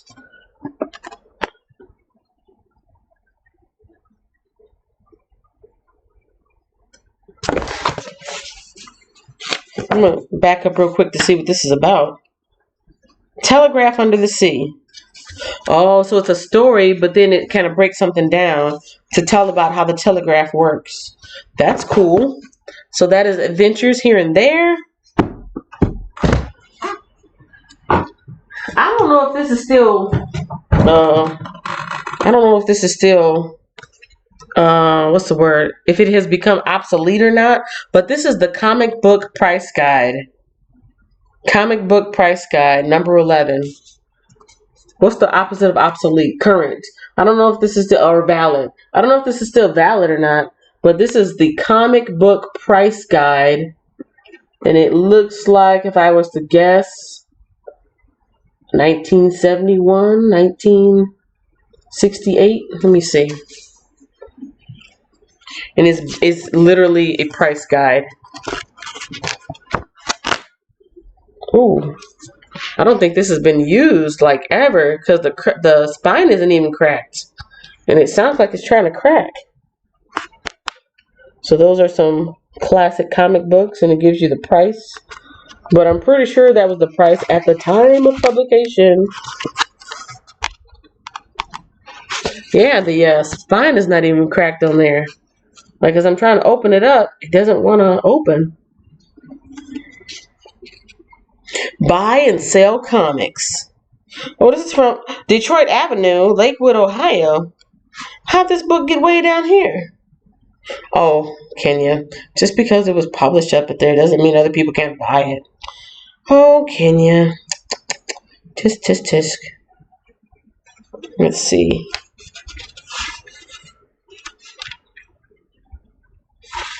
The way this is laid out, it's kind of hard for me to tell where the copyright page is. Here we go. Well, 1981 to 1982. There you go. So between 1981 and 1982, this price guide was valid. That is for the comic books.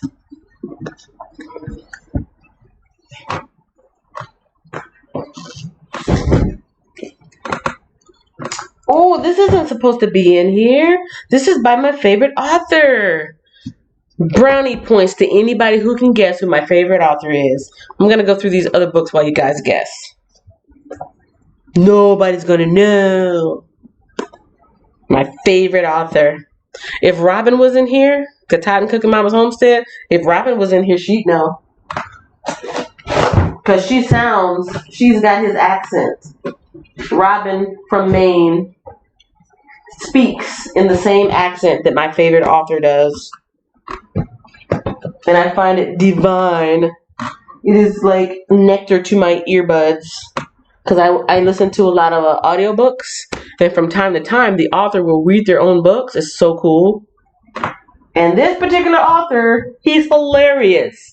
People think I'm nuts when I say that. He is hilarious. His writing style. Oh, I think the books at the bottom of here are mine. Oh yeah, these are my books. Well, what am I doing digging in here? I think I must have brought out the wrong tub. Nobody's guessing? Or nobody knows? Nobody knows. That's mine. That's not going. These are my Japanese study books. None of those are going. Which reminds me, I need to be studying my Japanese. Yep, this is also mine. This is also mine. What are my Japanese books doing in here? I think I had two different books next to each other. No guesses? Okay, I'll tell you. I'm not digging up my nose. I got a hair that flew up there. My favorite author, and you might want to write this down for future reference. My favorite author, drum roll please. Thank you. Stephen King. Stephen King, that's what this book, who wrote this book. And it's not supposed to be in there, but I just figured it out after I went through the bottom. Hearts in Atlantis, Stephen King. He is the king of horror fiction, but his writing style, it really does cater to the human emotion, not just to scare you, but to make you laugh. And just the way they are up there, like, I'm not trying to be funny, but you know, Southern people are a certain way. What people from the East Coast are a certain way. People from up north are a certain way. People from the South are a certain way. People from up in the New England states, they just got a certain kind of vibe, and it really comes out through his books. It's just the way they talk, their euphemisms, their phrasing, the stuff, the way they say things. It's like, it's what, huh? It makes me laugh. It makes me laugh. So, anyways, this should not be in there. So you can't have this. No, no, no, no, no. That's Hearts in Atlantis. Unless you really, really want it, then I'll give it to you. Well, I won't give it to you. I'll sell it to you. That goes off to the side. Okay. I've got a book for Mother. It's literally called Mother. I think this is the oldest book that I have. Even older than Polly. Polly was from 1922, right? This one is called Mother. And this should actually be in a protective sleeve as well. I don't know why it's not. It should definitely be in a protective sleeve. I think at one point it was, and I took it out for some reason. This is called Mother. Okay, you see the little Cupid on there, right? Little Cupid. Underneath what looks like a grandfather clock, but it's not.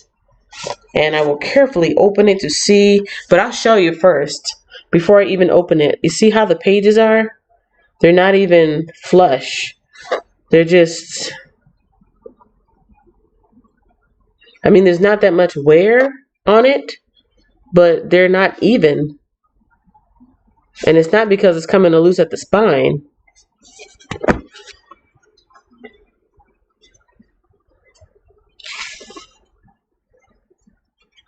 And it's like heavy card paper stock. This is the illustration at the front. Isn't that beautiful? I like artwork like this. Back before the computer generated stuff. Not that I don't mind computer generated stuff, but real artists took their time to make illustrations like this. There's a woman sitting at in a little chair, has the little screen behind her, the mantle, a little buffet table, and underneath it, there's a little head. Oh, and it looks like she dropped some candy, a dish of candy. I never noticed that before. Look at her feet. By her feet, there is a dish of dropped candy. And here at the bottom it says, "I hate that woman."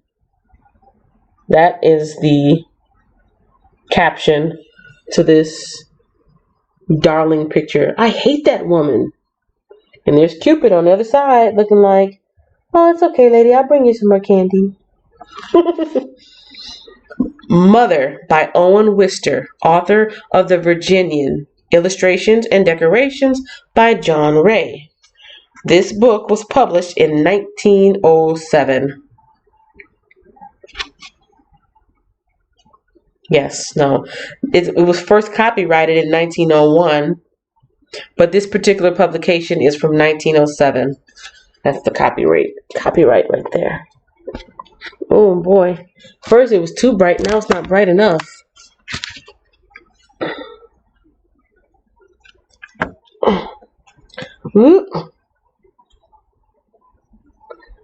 First copyrighted in 1901 and then republished in 1907. So how many years is that? 123? No, not 123. 113 years. From 1907 to 2007. That's 100 years. Plus another 13 years is 2020. This book is 113 years old. For any collectors out there. This book is 113 years old. It is ex-library, as you can tell by the markings here. And there might be some markings on the inside. Sometimes there are. Yeah, here's the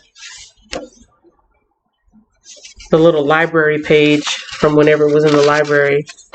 Mother, one color illustration is missing. Ex-library. Good, cozy, good, easy. The dictionary, 382. That's the typeface. This is like a little piece of history right here. Oop, I gotta make sure I put that back in there. I think there's another illustration in here too. This one, you do have to be quite delicate with it. You cannot just flip it through. Matter of fact, there is a page loose. There's a page loose. So this is more like a collectible than something that you would read. There's another illustration.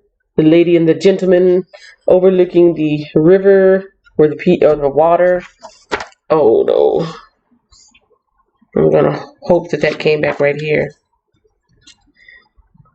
This should definitely be wrapped up. So that is Mother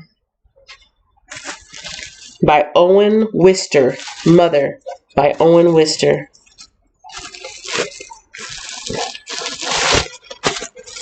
This is where this should be. This should be up in plastic so it does not lose any more pages. And taped into place. All right, what do I got? Oh my goodness, I'm already at 2 hours? Hot dog. Wait, what time did I come on? From 5:30 to 7:30. Oh, because I came in on a half an hour. Well, I'm really not that tired. Let me check and see how many people are in here, because if everybody's gone, then I probably will shut it down. But if everybody's still here, kind of like just hanging out in the background, I'll go through just a few more. I'll see if I can make it to another 30 minutes, because I'm not tired, but I still should go to bed because I didn't go to sleep yesterday. That's not good. Yeah, I got 11 people in here right now. At one time and point, there were 17 people in the room. I got 10 likes, so I'm just missing 1 like. That's not bad. Can't beat that. Not even with White Devil. White Devil is a breathtakingly plausible thriller, as fast-paced as, say, a Michael Crichton, but a hell of a lot scarier. Those are not my words. That is what it says on the book. Oops, I can't see myself anymore. You know what I'm really happy about? As far as I can tell, there's no buffering. Woohoo! Whoop, whoop. I don't know if this is talking about drugs, or I don't know if that's a petri dish. If you look close, it looks like the continent of either Africa or South America. Interesting. Plague, civil war, and uncontrolled experiments in genetic engineering have caused widespread chaos and devastation throughout Africa. Nicholas Hyde is part of a team of forensic pathologists investigating a massacre in the swamp forest of the northern Congo when an armed band of ferocious ape-like creatures attack. Ooh, that sounds scary. Nick survives, but finds that he's at the center of a massive cover-up.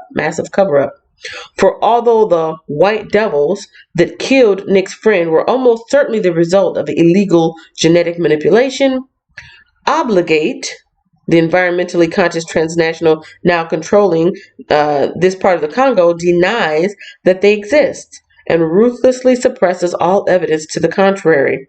Although he has secrets of his own to conceal, Nick becomes determined to uncover the origin of the mysterious creatures and why certain individuals are prepared to resort to murder to bury the truth.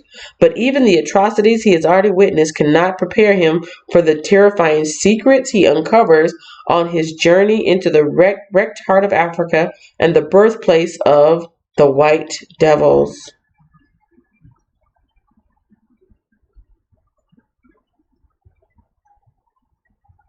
Wow, this looks really good. Like I'm looking more into it to see, like, wow, is this something I would read? It's in good condition, just to show. Ooh, that light. It is in good condition, very good condition. Nice cover, nice spine. Ooh, nice reverse. Do I have you guys on live chat or top chat? When I don't see too much movement, I get scared. Like, it makes me feel like I've either dropped you guys or that I'm missing something. Okay, yes, it's on live chat. You guys are just hanging out. That's okay. I appreciate it. It's just when I don't get any feedback, I'm just like, I'm losing them. It's a tough crowd. I was avoiding doing the children's books, but it seems like I can't now because that's all that's in my face. So we've got things to do. Do you have things to do? Look, Johnny, we've got something to do. Okay, Sally. Bam! This is a Bonnie book. This is a Bonnie book from... Oh, that's so cute. You open it up. It looks like they're looking at a little globe or something. You open it up, and they're reading the newspaper. And it's so cute. Or a picture book, maybe. This is a Bonnie book from 1953. So, color illustrations. Very simple reading for children. I had these kind of books when I was little. Telling time, things like that. That's a Bonnie book. This one is... So this is spring. Look at a little bunny rabbit. Perfect timing, because it is spring. Got a little bit of wear at the top of the spine right there. But this is spring. This is a wonder book with washable covers. 35 cents. That's how much that cost when that came out. 35 cents.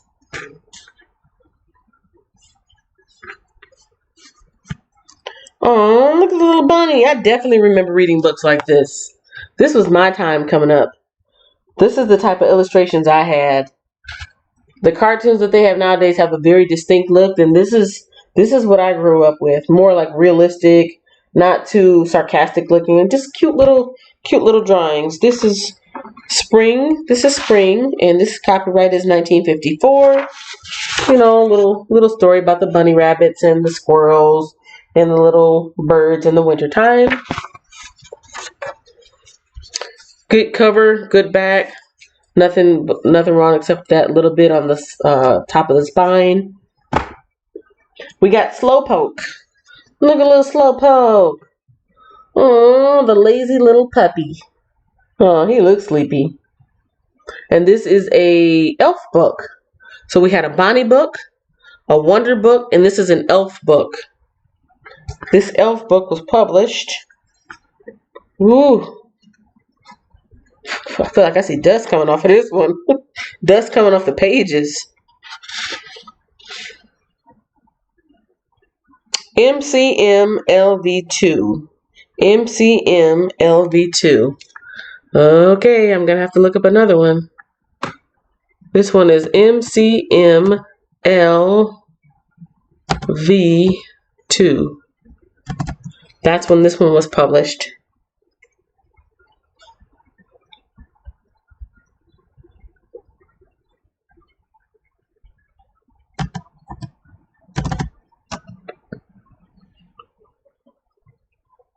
$1957. Okay, just checking. I'm like, I don't know. I used to know back in the day. So this one was written in 1957. Little Slowpoke doggy. children's book. Make sure I can see. And I think I have maybe one more like that before I get into the modern books. I do not. This is more modern. This is like from the 70s or 80s. This is from the 80s. This is from the 80s.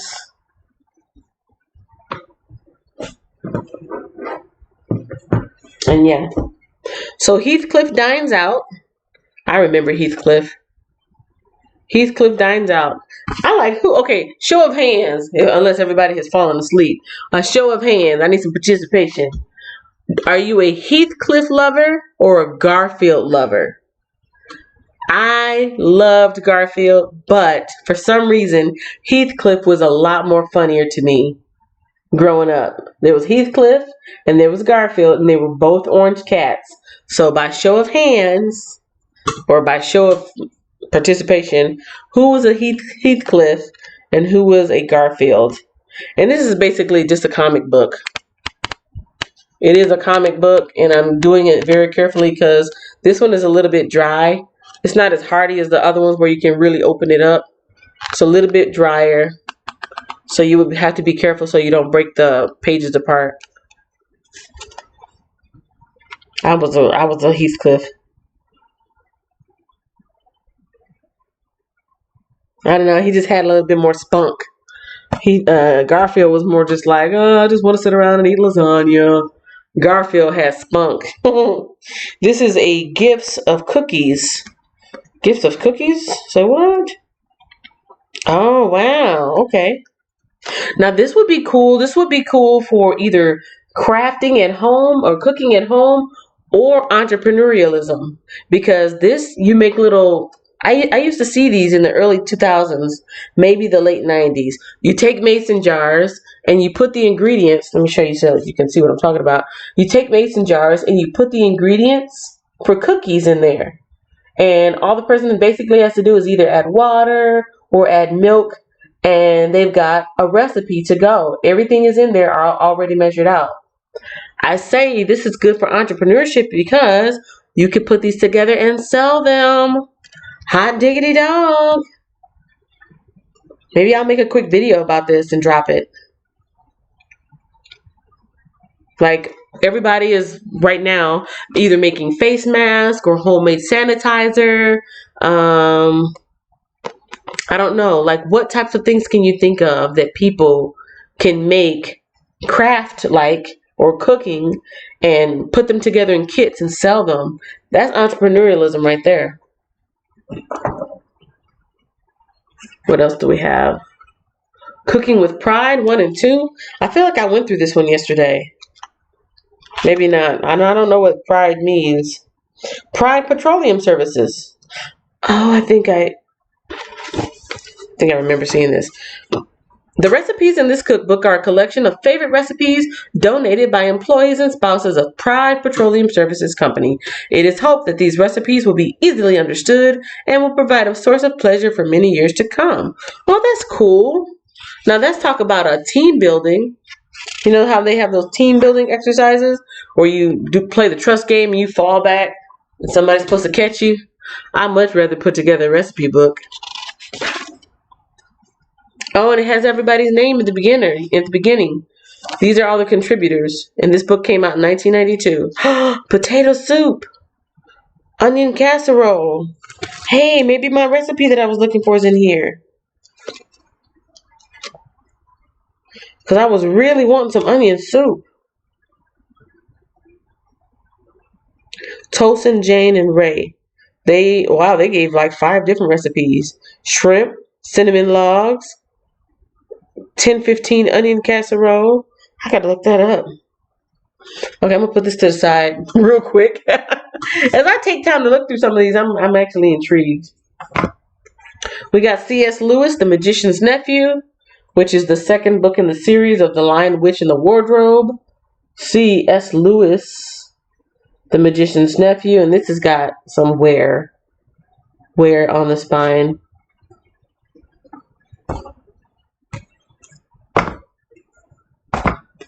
If I'm going through books, it's because some of them really are not in good condition. And so I will show them at the last minute necessary.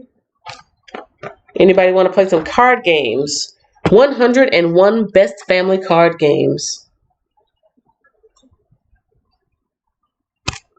by Alfred Scheinwald. Here they are, 101 of the very best easy to learn card games for all ages. So this is perfect for right now. What a great way to share in the best spirit of family fun. When you sit down to play together, you'll be starting a delightful family tradition. Adults and kids can compete equally and at the same time get practice in winning and losing graciously. There's teamwork too, in this fabulously way to enjoy each other's company. Alfred Scheinwald, one of the world's top authorities on card playing, gives complete instructions on everyone's favorite card games. Casino, War, Authors, I've never heard of Authors, Stops, Rummy, Whist, and more. I think Whist is like bid whist, right? And even Solitaire for when nobody else has time to play. Aww. There are tips and strategies you can pass along or not. This is the fun book your family has been waiting for. And if it teaches a little bit about sportsmanship, concentration, teamwork, and math, you don't have to tell anybody. That is 101 best family card games.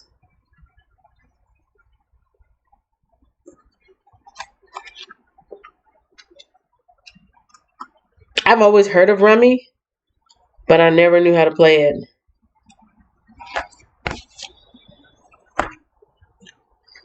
What kind of time do I got here? 15 more minutes. 15 more minutes. This is a, whatever it is, it doesn't come with it. Hey, this is the perfect gift to give your kids. A Kazoo book without the kazoo. You know, when kids come home with that little recorder or kazoo and all you hear it all day and all night. You can teach them how to play. They can play the invisible kazoo because that doesn't have a kazoo with it anymore. That is funny. Oh, it's got music in here too. So I guess you can learn how to read music. What? That's a kazoo. They're not playing.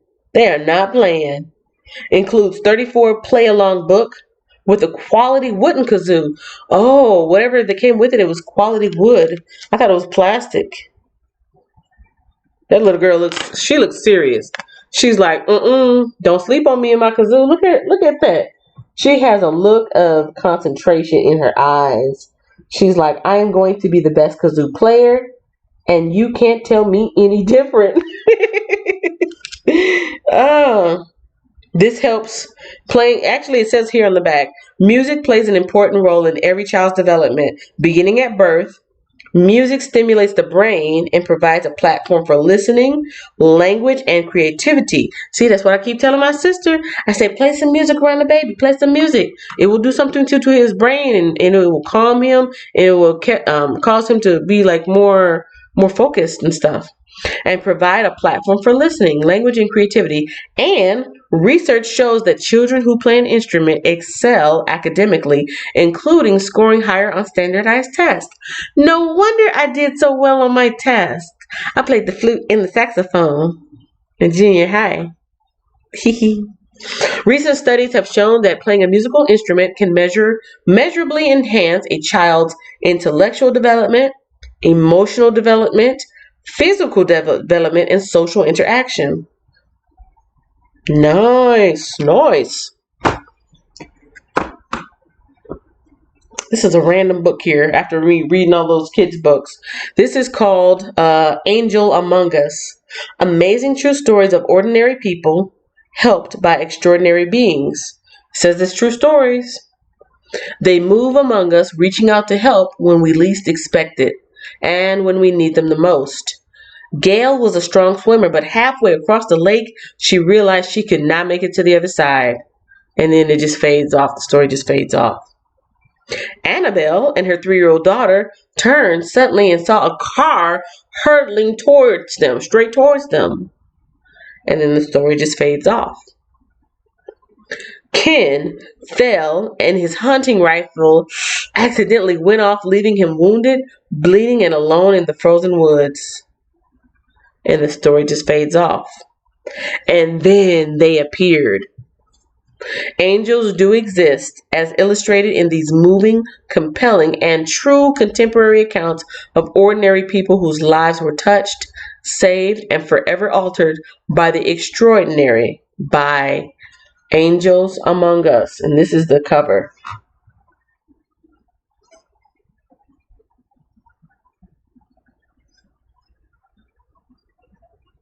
From what I know, angels don't have a gender, but I guess they had artistic license. They made it a pretty woman angel with dainty breast parts and wispy hairs around the face. But as far as I know, angels don't have a gender. But that doesn't mean it can't be a good book.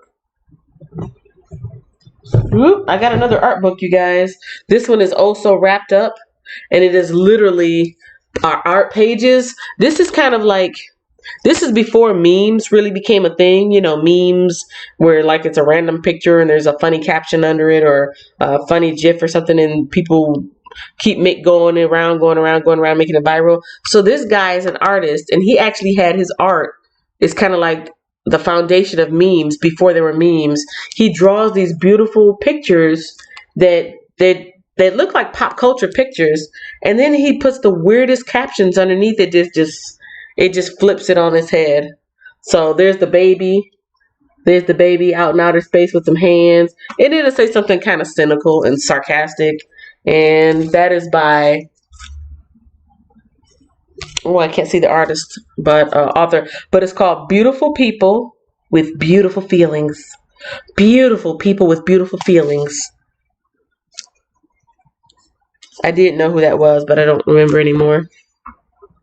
Winding down. Yes. The Burning Questions of Bingo Brown. This is getting into the kids' books or the young readers. Burning Questions of Bingo Brown.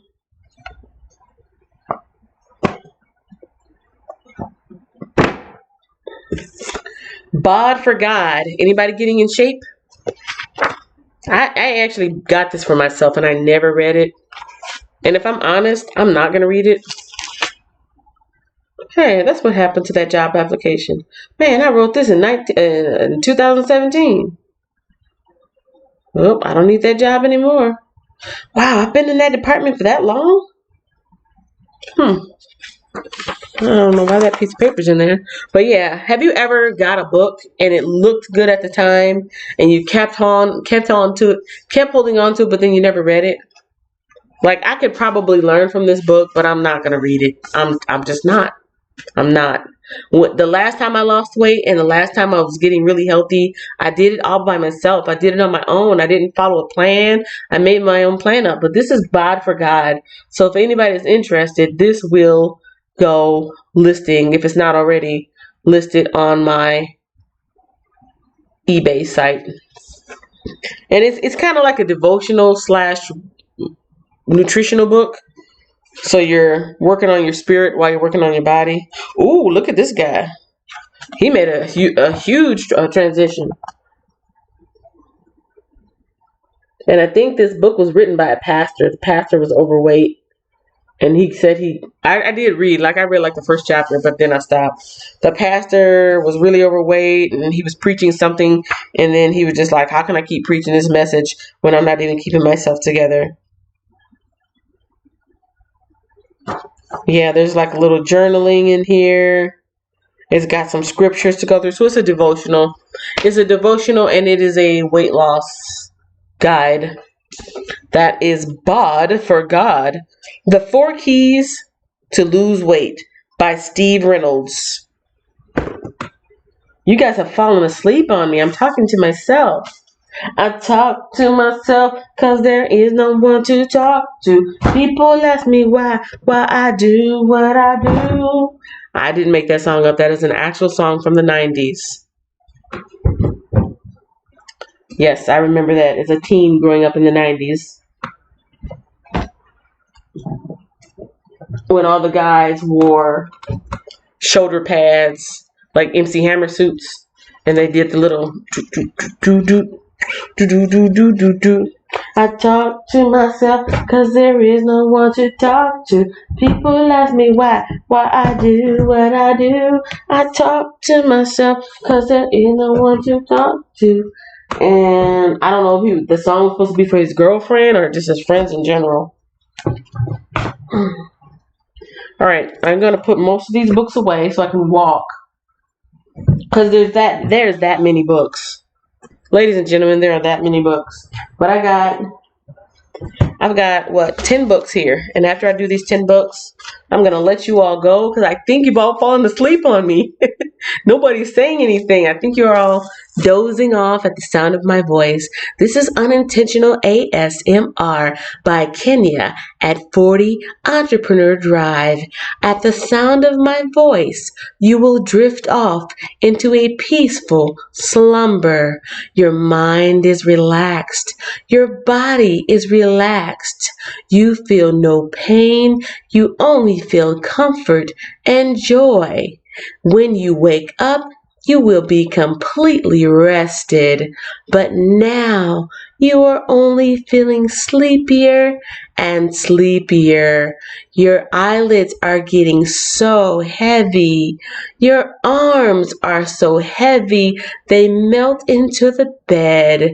Your legs are so comfortable you don't feel them anymore.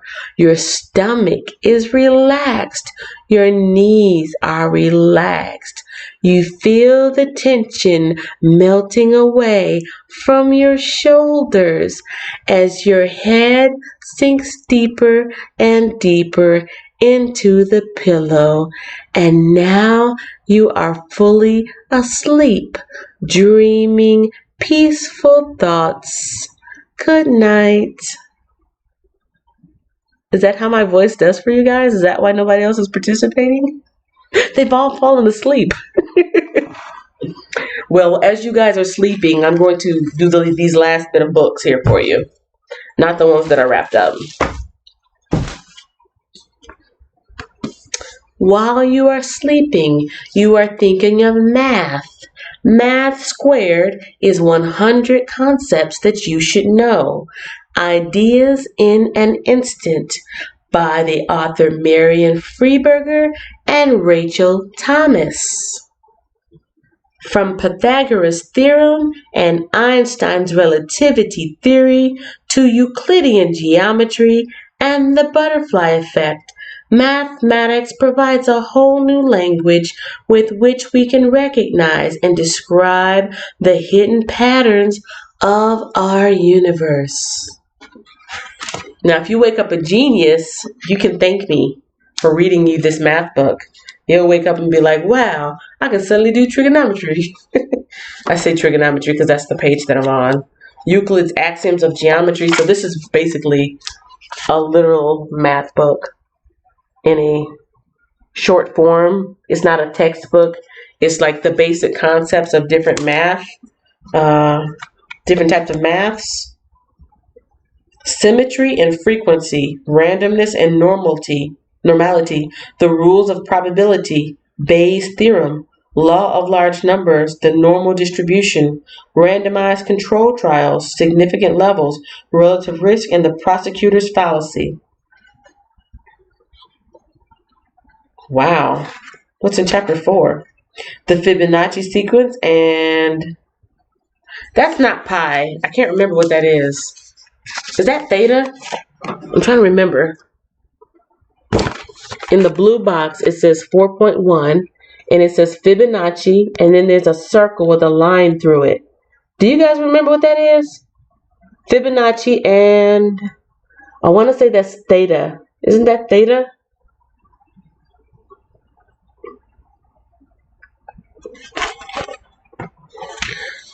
So this is broken up into several sections. Fibonacci, limits, definition of a limit, geometric series, infinite sums and convergence, weird infinite sums, Zeno's paradox, continued fractions, who invented calculus? Wow. For the brainy person in your family, this would be a nice little treat.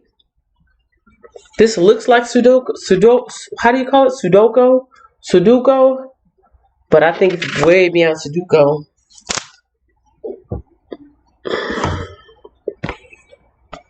Okay, we've got the Hardy Boys. I remember the Hardy Boys growing up. Hardy Boys 1, Dead on Target.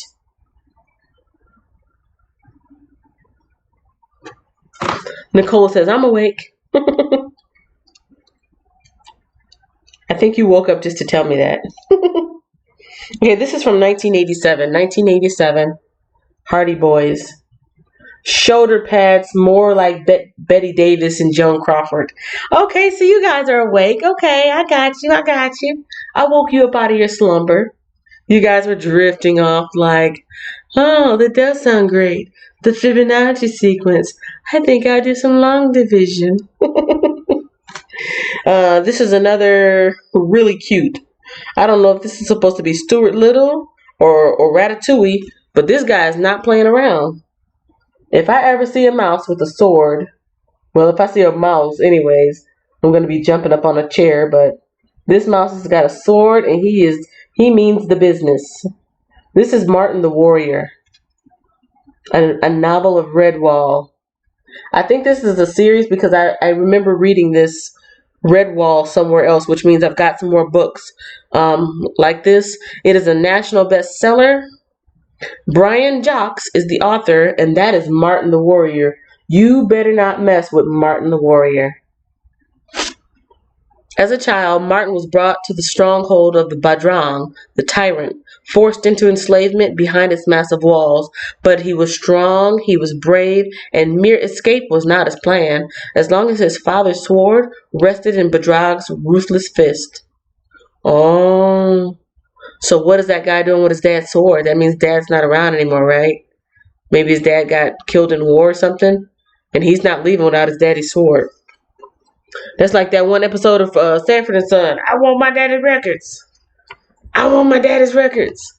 He was pretending to be some old jazz guitar, not jazz guitars, some old jazz horn player's son, so he could inherit the records or something like that. I have no idea what this is about, but it looks really interesting. It's called Siddhartha Hermann Hesse. Wait! Siddhartha by Hermann Hesse.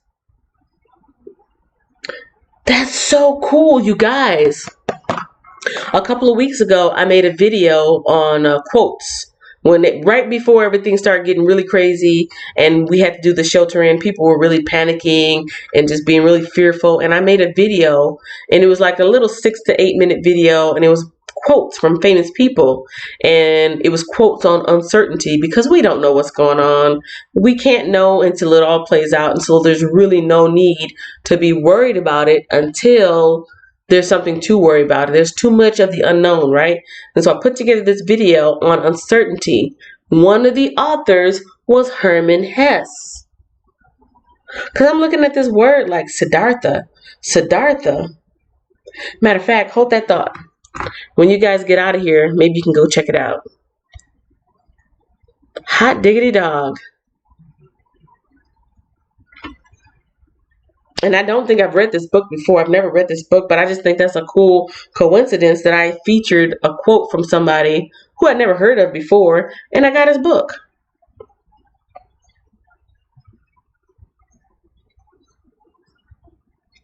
Faith over uncertainty. That's the name of, or that's the title of the video. The thumbnail says Faith over Uncertainty. So if you go there, you will watch a video, and it's an older gentleman. All the pictures are in black and white, but it's the older gentleman with glasses on. He's got a suit, and his name is Hermann Hesse. He wrote this book. In the novel, Siddhartha, a young man, leaves his family for a contemplative life. Then, restless, discards it for one of the flesh. He conceives a son, but bored and sickened by lust and greed, moves on again.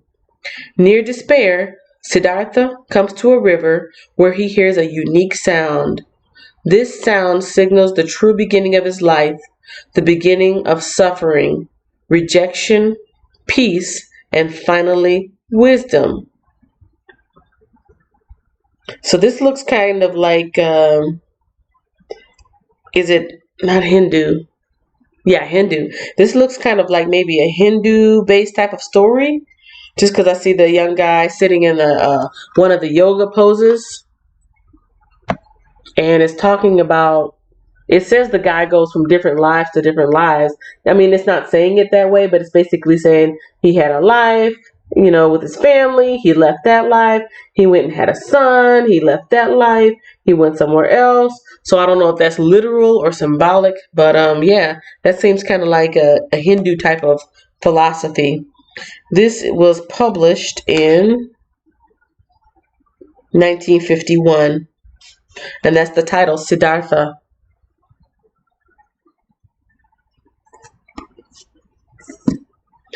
Alaska is the second to last book before I head on out of here. Stories from Alaska. This is another older book. You can tell just from the type of cover, whatever this texture is. I grew up with these types of books in elementary school, and I think it is an ex-library book. Folklore of the World. See, it says discard. So I didn't steal these books from the library, y'all. They are discards. This was published in 1961. And it's basically folklore stories of Alaska, the native people of Alaska. And it is color illustrated. Oh, this is really for little kids. Look how big that text is. See how big that text is? I mean, not necessarily little kids. It could be just somebody who prefers big text. But that's like little kid book. I remember that kind of stuff in elementary school. Stories from Alaska. And finally, this was my ultimate favorite book in junior high. This is not the same one, I don't think. I think I came by this. I don't think this is my book. Because at one point I had this book for like 20 years, but I don't think this one is mine. I had this in junior high. It is called Things Fall Apart by Chinua Achebe. Things Fall Apart. This was a really, really good read in junior high. First published in England in 1958, Things Fall Apart is Chinua Achebe's first and most famous novel, a classic of modern African writing. It is the story of a strong man whose life is dominated by fear and anger, a powerful and moving narrative that critics have compared with classic Greek tragedy. Written with remarkable economy and subtle irony, it is uniquely and richly African and at the same time reveals Achebe's keen awareness of the human qualities common to men of all times and places. Things Fall Apart is no less successful as a social document, dramatizing traditional Igbo life in its first encounter with colonialism and Christianity at the turn of this century. Set in an Igbo village in Nigeria, the novel vividly recreates pre-Christian tribal life and shows how the coming of the white man led to the breaking up of old ways. I remember reading this in junior high, and it really, really was like, wow, very interesting. The breaking up of tradition. So, ladies and gentlemen, I have one more thing up here just because I want to get everything cleared off of my desk. Are you guys okay? Are you really okay? Let me know if you're okay. I'm okay. I hope you're okay. Are you okay? If you're okay, say I'm okay. I'm okay. Are you okay? Somebody's saying, she's lost it. She's going off the rails. No, not today. I'm okay. You're okay. I'm okay. You're okay. This is probably one of my older books. And by older, I mean the condition is not the best. So it's in good condition when you look at it, but the pages are very dry. The pages are very stiff and dry. And so if you're going to read it and not just collect it, I'd be extremely careful with it. There is no breakage yet, but you can just tell by the coloring. Well, maybe you guys can, but you can tell by the coloring and the texture. It needs some tender loving care. So I'm okay, you're okay. This is like one of the earliest cognitive behavioral therapy types of books where, you're basically self-talking yourself into being out of the situation. It's probably the most important question you'll ever have to answer, because right now, whether you're aware of it or not, all the relationships with the most important people in your life are strongly influenced by a combination of how you feel about yourself, okay or not okay, and what you think of them, okay or not okay. I'm okay, you're okay is the product of Dr. Harris's pioneering efforts in the field of transactional analysis. Efforts that have already revolutionized therapy to procedures throughout the world. After helping countless numbers of people help themselves establish mature, healthy relationships, he has translated startling theories into easily understood language and adapted into practical advice. The result is a remarkable book that has already helped millions of hardcover readers lead more effective lives. And when I'm talking about it being really dry, already at the very, very back, you can see is like part of it has chipped away. Just a little piece of the cover and tiny pieces of the back of the book. So that's that one. And I have it bundled up with this one. How to read a person like a book. How to read a person like a book. Learn what your friend, your lover, your boss are really saying to you in the language that everybody uses but speaks. Everybody uses but nobody speaks. Body talk. So this is another classic publication. How to read a person like a book.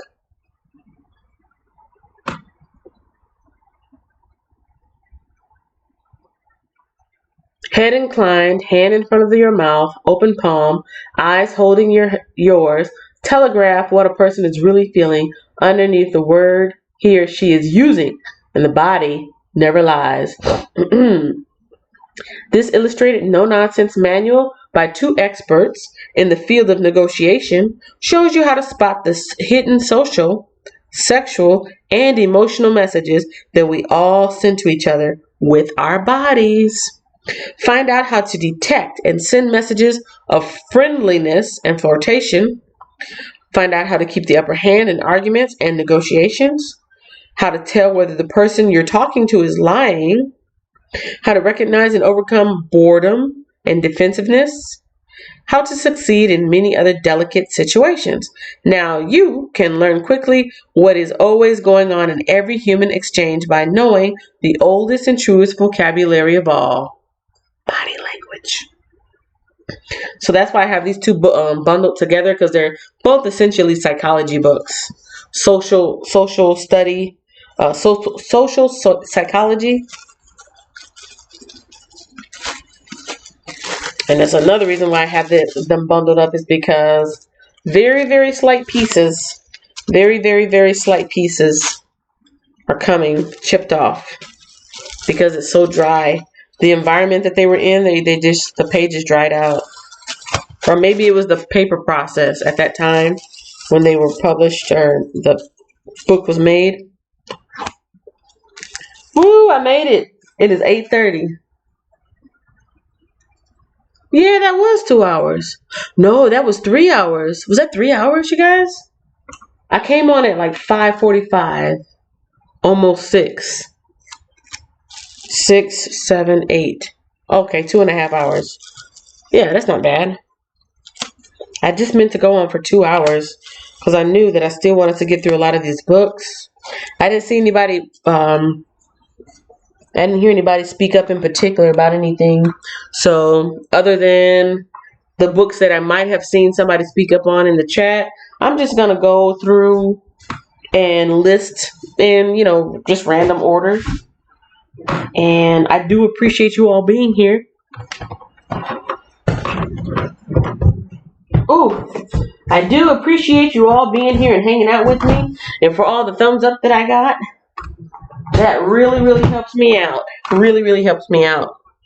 As hard as I work in the factory, working on YouTube is just as hard, but it's just in a different way. It's like trying to keep my channel healthy, trying to grow it, trying to get it monetized so that it can be a source of income. All of that is really hard. Boy, oh boy.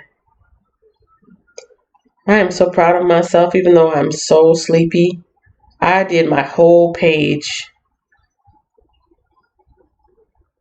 Like if you guys go to my homepage, you'll see it's much more cohesive. It's much more cohesive. I personally think it's more pleasant to the eye.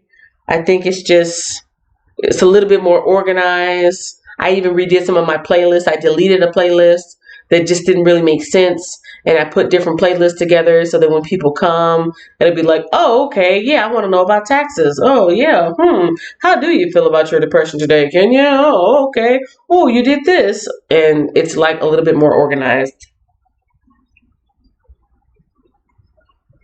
Yep. Now, how come it's telling me I'm not live? I'm live. I'm trying to check myself out on my phone. Oh, my. Are those real people? I'm not even going to go there. I'm not. That is a rabbit hole waiting to be dived into. Okay, I got 9 people watching according to here. Oh my, it looks so messy over there, doesn't it? That's the rest of the books I have to go through. Well, out of my 9 people, I did get 10 likes. That's good enough for me. Ladies and gentlemen, thank you so much for joining me. I'm surprised I didn't fall asleep. Right now that I'm kind of winding down and sitting back, I am getting quite tired because I missed a day of sleep. And so I thank you. Nicole, Jason Lindsay, Blessing the Great, Erica Brene, Edward Smart. I don't know who's all still here, but I just want to thank everybody who came in. The Wiz, Pinoy Challenge Accepted, Scully's House of Thrillers, Destiny Forever Walks. I feel like there was somebody else. Tina Davies, Nurse JT, Laverne Dorsey. Everybody, thank you so much. I really appreciate you hanging out with me. You guys are swell. You know that? You're really swell. Nice people. Listening to me read the back of my books and describe my hats that are going to be on sale for my eBay store. I am feeling so comfortable that I can feel my own body melting into the chair. My feet are relaxed. My ankles are relaxed. My calves are relaxed. My knees are relaxed. My thighs are relaxed. My hips and bottom are relaxed. My torso and stomach are relaxed. My upper chest and shoulders are relaxed. My arms and elbows are relaxed. My hands, wrists, and fingers are relaxed. My neck is relaxed. My head is relaxed. My ears, chin, cheeks, nose, and forehead are relaxed. I am floating away on a cloud. That's how you got to talk to yourself when you have insomnia. Like if your mind is really busy, or you're stressed out, or you're worried, or like you're literally parts of your body are aching, you have to do progressive guided relaxation. I learned that in therapy. I can give you guys a link to that too, because I made a video on that one too. And just like I talk to myself, you can talk to yourself. Cause I talk to myself, there is no one to talk to. People ask me why I do what I do.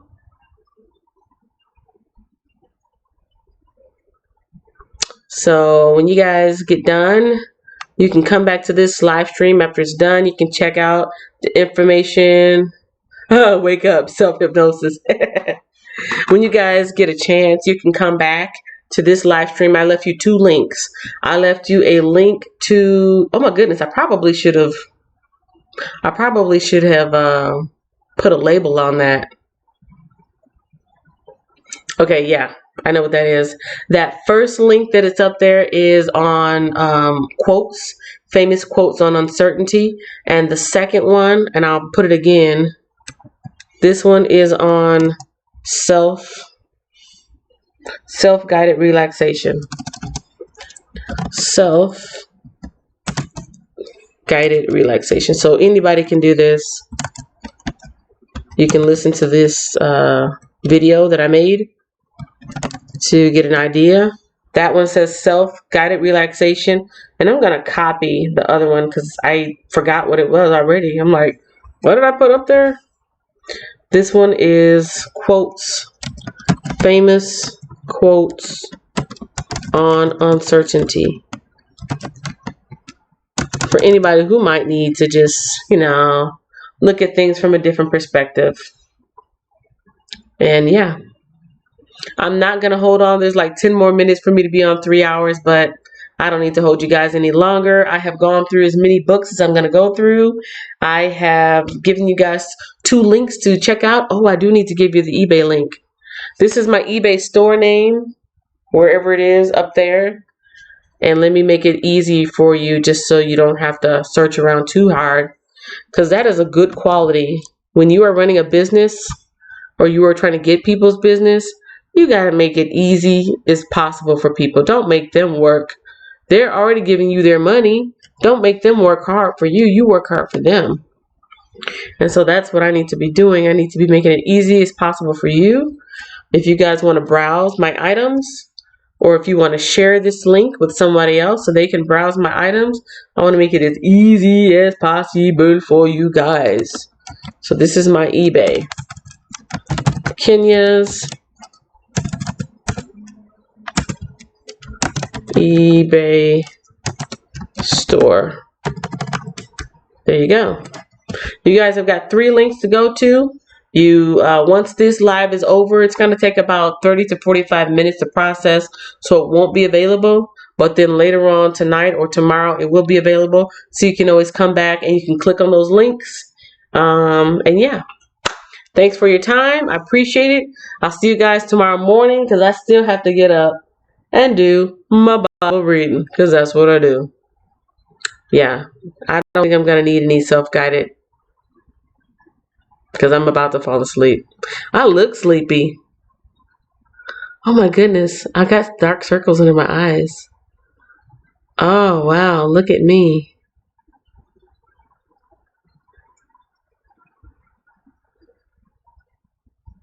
My skin looks good under the lights.